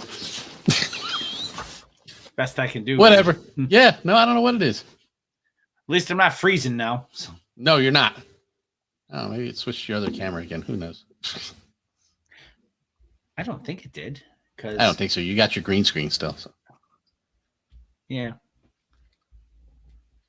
I'll double check it, but just to be sure. No, that's the Is that like Mo Better Blues, John? Mo Better Blues. You got no better blurs. I fell asleep when we first watched that movie. Mo Better Blues. At the Galleria. Yes, I did. Yeah. There we go. I mean, that's the best I'm going to get it, I guess. Yeah. Is what it is. No better blurs. So that's something in my right eye. Nice. All right. As long as I'm not freezing, I don't care what the video looks like. Yeah, we are an audio podcast. All right. You're going to need that right there for me. And then we're going to need an drop. So how about we do...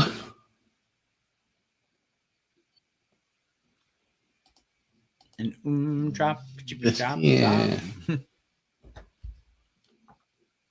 How about we do... I haven't done this one in a long time. Okay, you got to click on it twice, though, for it to open. We'll put that there. We'll bring that up there. Bring this over here. And...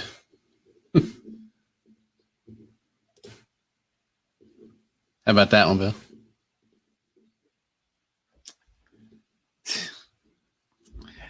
I read that before, and I was just going to let it go. You can't do such a thing. All right. No, not with him. So let's bring in this lyrics thing with a Shri. Woo's your mama?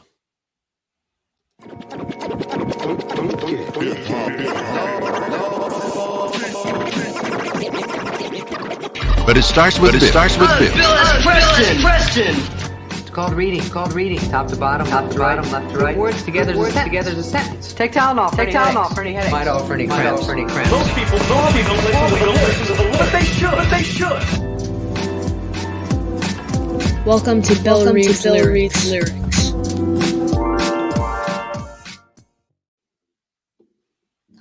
Welcome back, Mr. Throwback Thursday, episode 374. It is indeed time for Bill Reed's Lyrics. So, it's been a couple of weeks since I've read some lyrics, so I'm sure he's got something really nasty for me. So, might as well get right to it. Want to shoot him over to me, and we'll see where we're at? I would love to. I'm almost afraid to ask. Oh, a classic. I was looking at them like, we've never done this.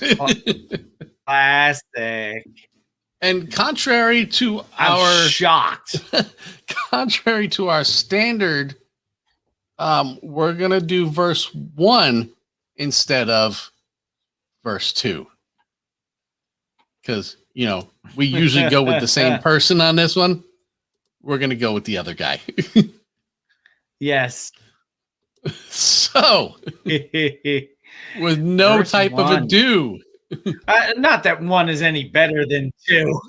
No, it's just personnel wise. We usually go with guy number 2. So, usually whether nearer well, or further, we will cue the motherfucking piano. I'm looking for a bitch to spend the night. Do the crazy thing while I fuck all night. I make her do things like nothing before. And when I'm done, she'll always be sore from the things I do when I'm fucking. And when I'm tired, the bitches are sucking. A double team with a friend of mine. Luke's in front, and I'm behind just riding you like a pony while you suck my dick, making me horny. Then all of a sudden, we'll switch positions. Prop your ass up and freak the pushing, and when I come, you'll hear me roar. I'll treat any bitch like a whore, because it's the way I like to fuck. It's face down and ass up.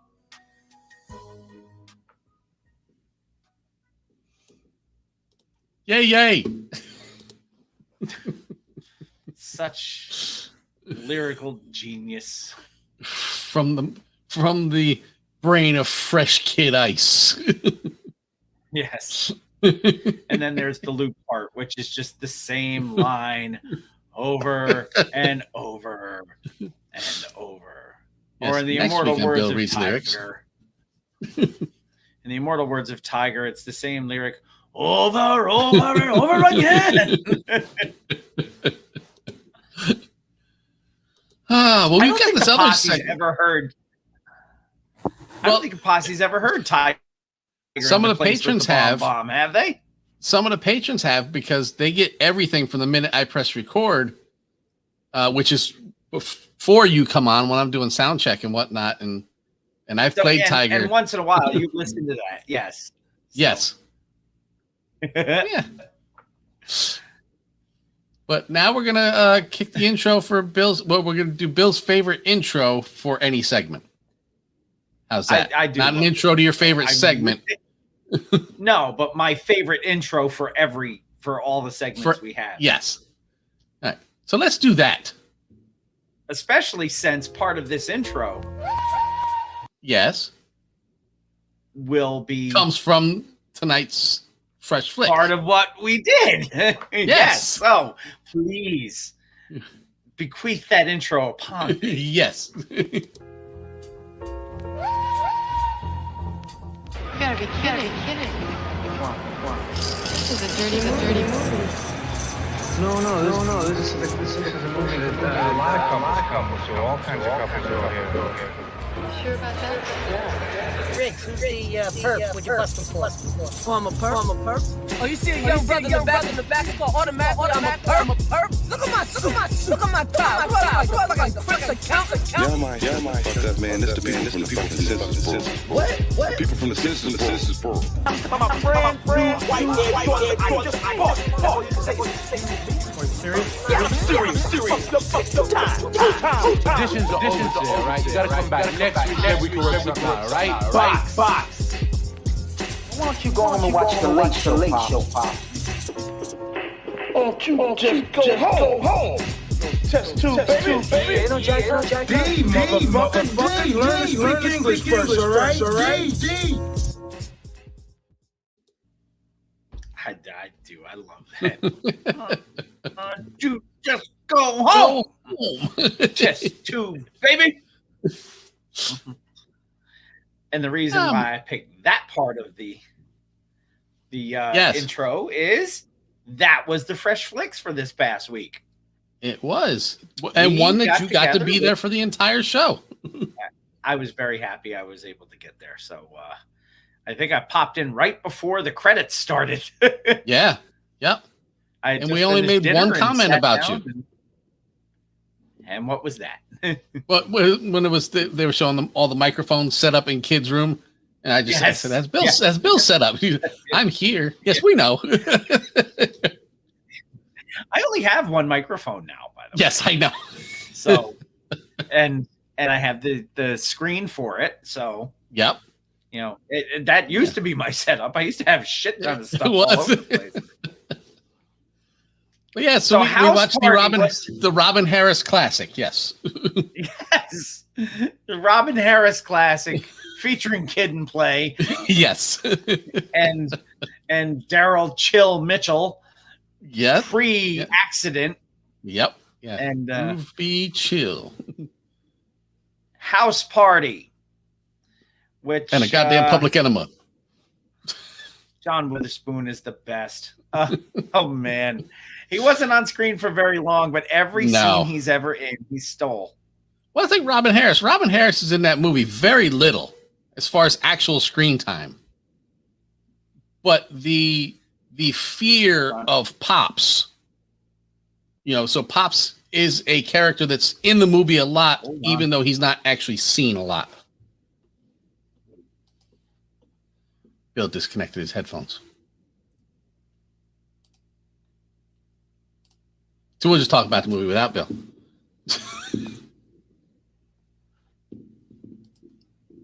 Do you have sound now? I have sound now, yes. Okay. I had to disconnect and connect them back. And reconnect, yes.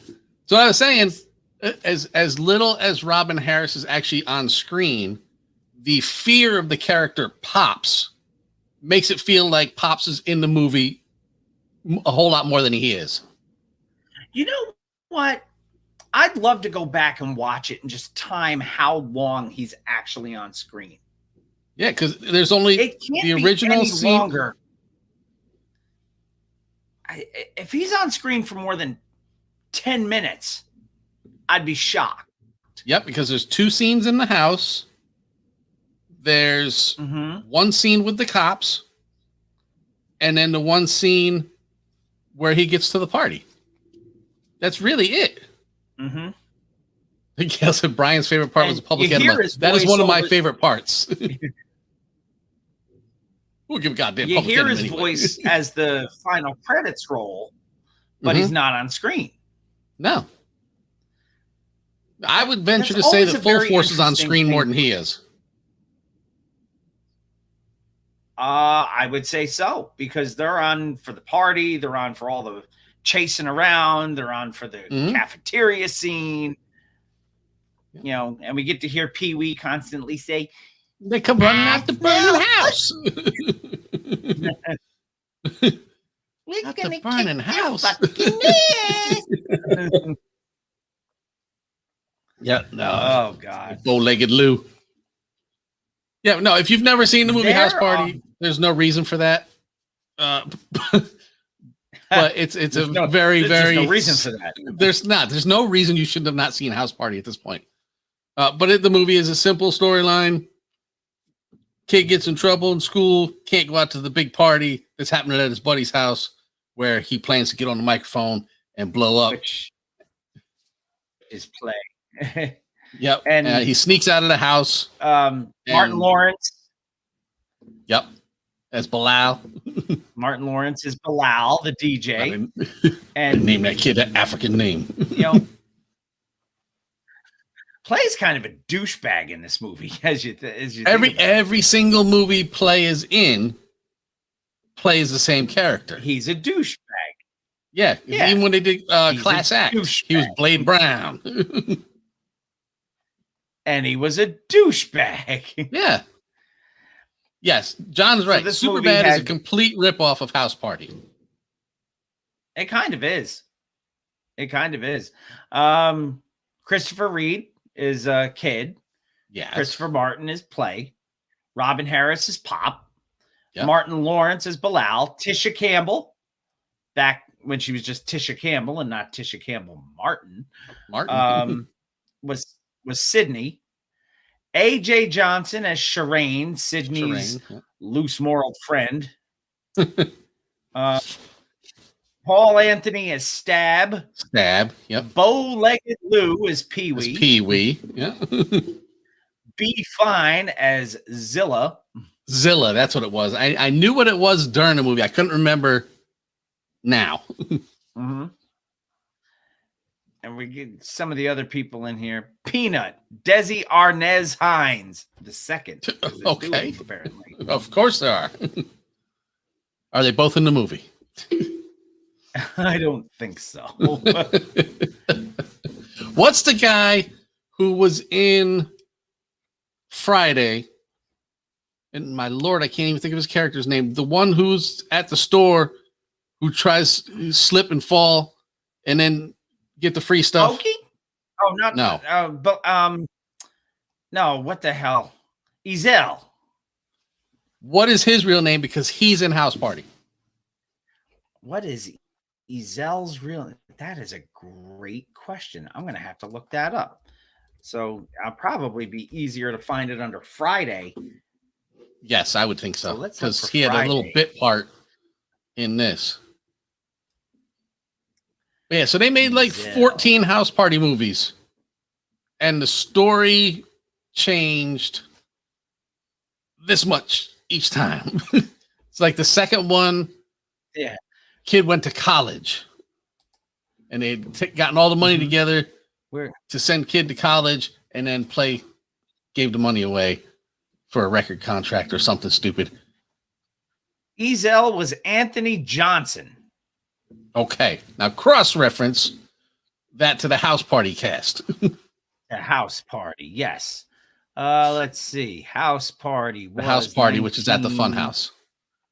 Yes. House Party was 19. What year? I don't know. You're sitting there looking at the Wikipedia page. I'm looking for it. Well, House this Party 3 record was 1990. House so Party. He was Eze in House Party. 3 letters. Yes. Eze. Okay. Yes. Some great credits under his name too. Drug dealer in Lethal Weapon 3, uncredited. I look like the Crips accountant. The Players Club as Lil Man. He was the doorman in Woo. Oh God! So he's definitely Woo will not be on our list. Most definitely, Woo will not be on our list. No Jada Pinkett Smith, because even though she's better than Skinless Pickles. That's what I've heard. But yeah, a kid gets in trouble in school and wants to go to a party, can't go to a party because Stab called his mother a garden tool. Thinks he's going to be able to sneak out the house when his father's supposed to get some overtime. Yep, His he father works nights. Doesn't get the overtime. Nope, he So goes he's and makes his Dick sleeping. Gregory though. Dick Gregory.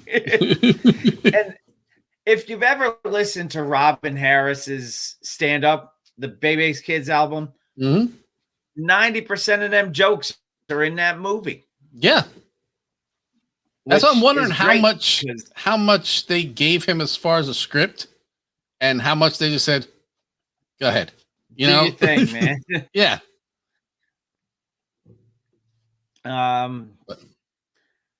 What else did we notice that was weird? There were two subliminal Wu-Tang references in that movie. When Kid's getting his ass kicked in the cafeteria, and he looks and he says, "Your Shaolin style is very strong," or something. And then plays license plate on his mama's car. The letters on it are GZA. His license plate is Jizza.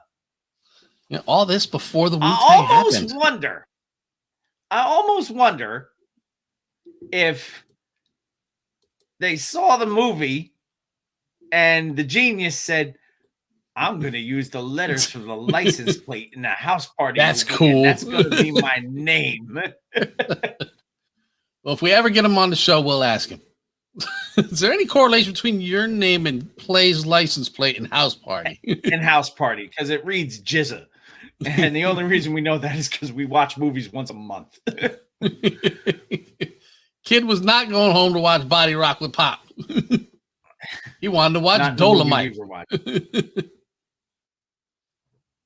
Yeah, Dolomite was a better Dolomite. movie than Body Rock. Blair Witch Project was a better movie than Body Rock. The Poughkeepsie Tapes was a better movie than Body Rock. Oh, that was not a movie. That was a mockumentary, and it was. It was. Yep. So what else did we take away from House Party? That all you need is the tiniest sliver of a plot, and you can make 4 movies. Mm-hmm. Okay. And other than Kid and Play, and of course Robin Harris, because he's everybody's favorite, who did you like the best in that movie? I like Pee Wee. I thought Martin. I like Pee Wee too, but I thought Martin Harris or Martin Lawrence was really funny as Bilal. Play, don't play. Especially when he's like, play, don't play. Stop bumping the table, man. Yeah. And as we said, Daryl Chill Mitchell on 2 feet before his motorcycle accident. When both of his legs worked. The dancing, of course, was pretty darn good. Yeah. Yeah, and like we said, that was back in the day where you and your buddy always had some sort of routine just in case you needed to break it out in the Kid and Play situation. Like, I hate when you watch, just for pick any movie, when you watch a movie or a TV show and like a dance scene breaks out, whether it's at a high school dance or whatever, and like everybody jumps in on the same thing. You're like, these people do not all know this same dance. West Side Story. Exactly. But I mean, something I love like West Side this, Story, don't get me wrong, but something like this though, where it's 2 and 2, like we are best friends and they are best friends, and we're going to parties and we're going to have something ready in case we need to show out. And that was a thing that happened because that was you and me at the high school dances back in 1900. So yeah, but that's the thing. So it's a realistic thing. You don't watch this movie and go, how do Sydney and Shireen both know what dance steps they're about to do? Because they've practiced all that stuff. They had it already. What tells me we were doing the Kid and Play kick step before this movie came out. Well, yeah, because the 2 Hype video, they started doing the 2 it. Hype video is where it's where we learned it from. Yeah, because you had it's the a funky VHS. Charleston. You had the VHS of Kid and Play 2 Hype. That's where we learned it from. Yeah, it's the funky I'd fall Charleston. down. Yeah. I'd fall down if I tried to do it now. But Just on the turn. I'd fall down just lifting my leg up anymore. I'm not young. Or the hook the ankles and go Or the around. hook That the- would. Oh, that hooked the ankles. Yeah, I'd end up on my ass. but no, Yeah. house party was fun. Again, The house very party was thin at the pot. fun house. The party was at the fun house. Yes. Yeah, but it works. Thin plot line, but entertaining. Our next one is tentatively scheduled for April 22nd. Mm-hmm. Oh, we just got an ad, a spam ad in our Big comments. follows. Want to become famous? Buy followers? No. We do. We want to become famous. That is not what our Patreon money goes to. We don't buy followers. I want to buy primes. I want to buy Amazon Prime. No, never mind. I pay for that already. Yep. April 22nd is the tentative date for our next Fresh Flicks. When we Yes. decide what movie it will be, we will let you know. There are a couple in the can that we're hemming and hawing about. Yeah. But when we find out, It will be let you something. all know. And it's not Body Rock. Stop asking. Not as of yet. It's not. No. No, we haven't gotten that desperate yet. As far as I know, the only place you can find that is on YouTube anyway.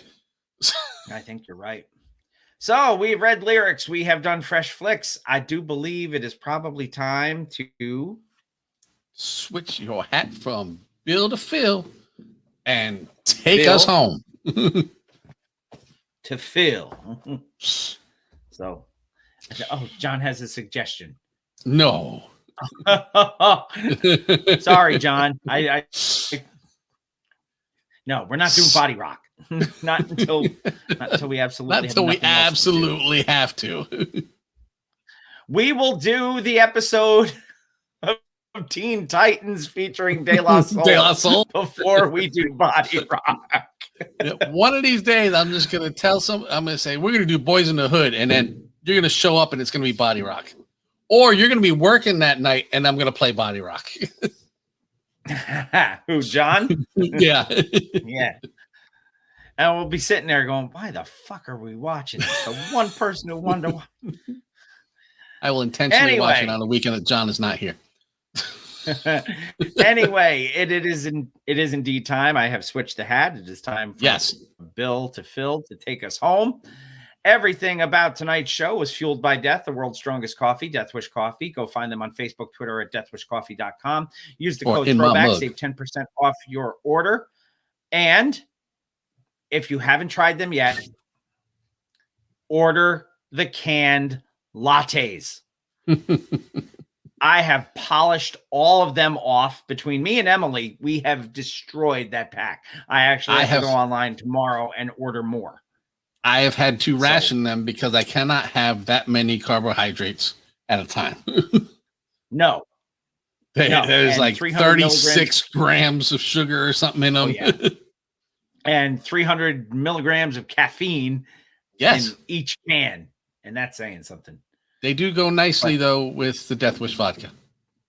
They go nicely just on ice, if you're an iced coffee drinker. But yeah, I have the, I don't have the 66.6 that you do, but That's the only one I have regular, left. I have the Death Wish vodka as well. And I will vouch for your recommendation. And congratulations on your picture being published by Death Wish Coffee. Thank you. I stumbled on that. Which I thought was kind of, when I saw them posted, I said, son of a bitch, they used Jay's picture. I've seen And then this I saw already. the Deja vu. camera credit, Mr. Throwback Thursday. I was like, oh, Yeah. good. They gave him credit. That's nice. That's big of them.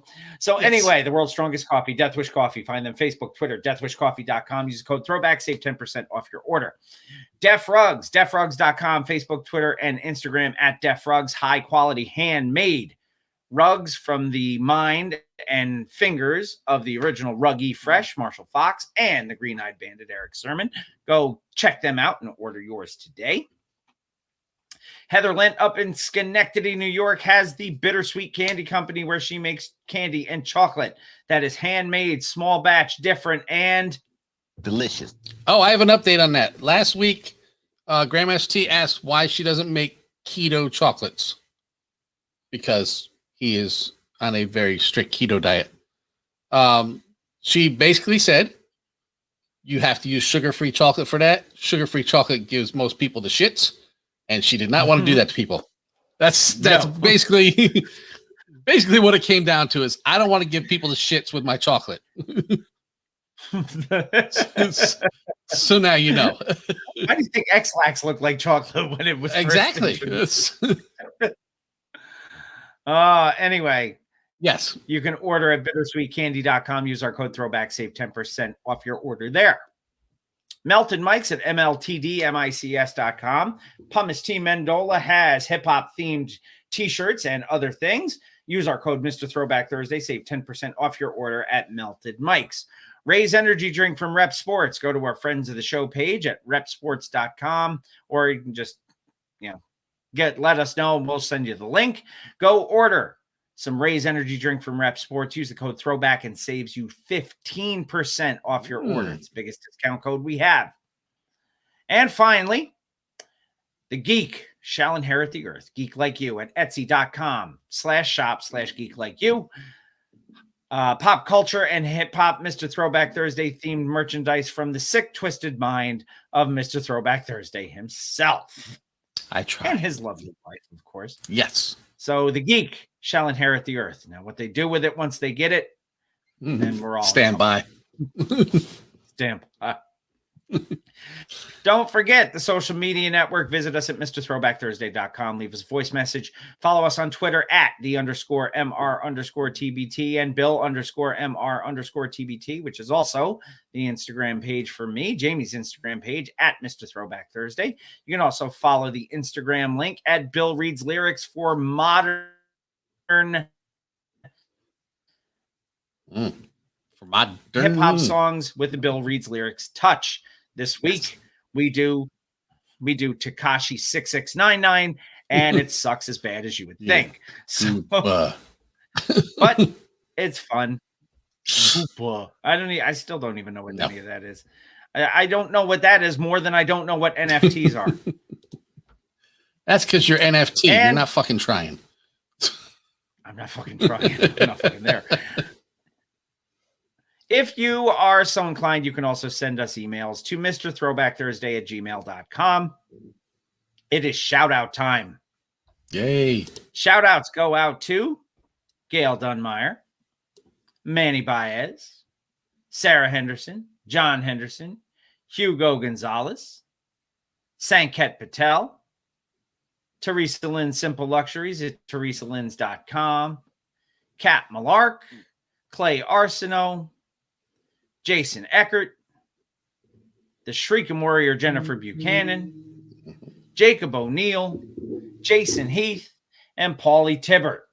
They get shouted out because they got five or more. If you want to get your name mentioned every week, become a patron at patreon.com/MRTBT. Look for the Loonies level or above. You'll get your name spoken every week on the show. Don't forget, friends of the show, as always, check the Kings of Sport with Brother Nate Milton and Marcus Vanderberg. Check out Anthony Imran and Rug Boy over at the Jock and Nerd podcast. We've got Guess Who's Talking with Mr. Long, the Search Says podcast, all of our other podcast friends. Check out our friend Talking Ty on her blog at BrooklynTyNYC.com. Facebook has Real Rap for the Old School Hip Hop Heads and home of the TBT Posse. You can most definitely join there. Always good knowledge being shared on those two pages. We would be remiss without mentioning the hardest working turntablist in the world, DJ B, on itsfreshradio.com. Get that Fresh Radio app for your phone or go to itsfreshradio.com. We are followed by the All Request Show on Thursdays. We're on every Thursday from 6 to 8 a.m. Eastern. And then the All Request Show. Get your requests in to B via the Twitter. And he will seamlessly get them in for you. you know where to find us. You know where to do all of that stuff. Before we go, we want to say one more congratulations to Posse members Rich and Judy on their engagement. Not punching Judy. And not punching Judy, although no, she probably will punch him from time to time. Probably. And he will, not only will Rich probably deserve it, he'll probably like it because he is a sick he will laugh the whole that's time. why we like him. It will, yes. It sucks, ass, John says. Yes. Yes, it does. There was something else I wanted to mention, and I can't remember what it was off the top of my head, so I'm sure I'll think about it 10 minutes after we get off the air. Probably. Because that's the way that works. But thank you all very much for joining us. Next week is episode 375. That's a big number, man. It is. And next week will also be, let's see. We wish, that's what I wanted to do. For those who celebrated, we hope you had a happy Passover. For those who celebrate this coming weekend, we wish you a very happy Easter. And it is the IT department's birthday on Easter Sunday. So happy birthday to my lovely wife, who is recovering from shoulder surgery. So love her to death, do anything for her. So I have to go buy a shit ton of Reese's peanut butter eggs because she doesn't like cake. So her cake this year is going to be a complete platter of different size Reese's eggs. And it has to be the eggs because they have a different chocolate to peanut butter ratio. And she will fight anybody on that. So yeah, because they don't have that ridged enjoy edge. Your Easter. And if you're a baseball fan, enjoy opening day. We're going to get 162 game season this year, apparently. So Theoretically. So good luck to your Yankees and to your Metropolitans. Whoever everybody celebrates. I'm sure John is probably a Twins fan if he's Mr. Minnesota. So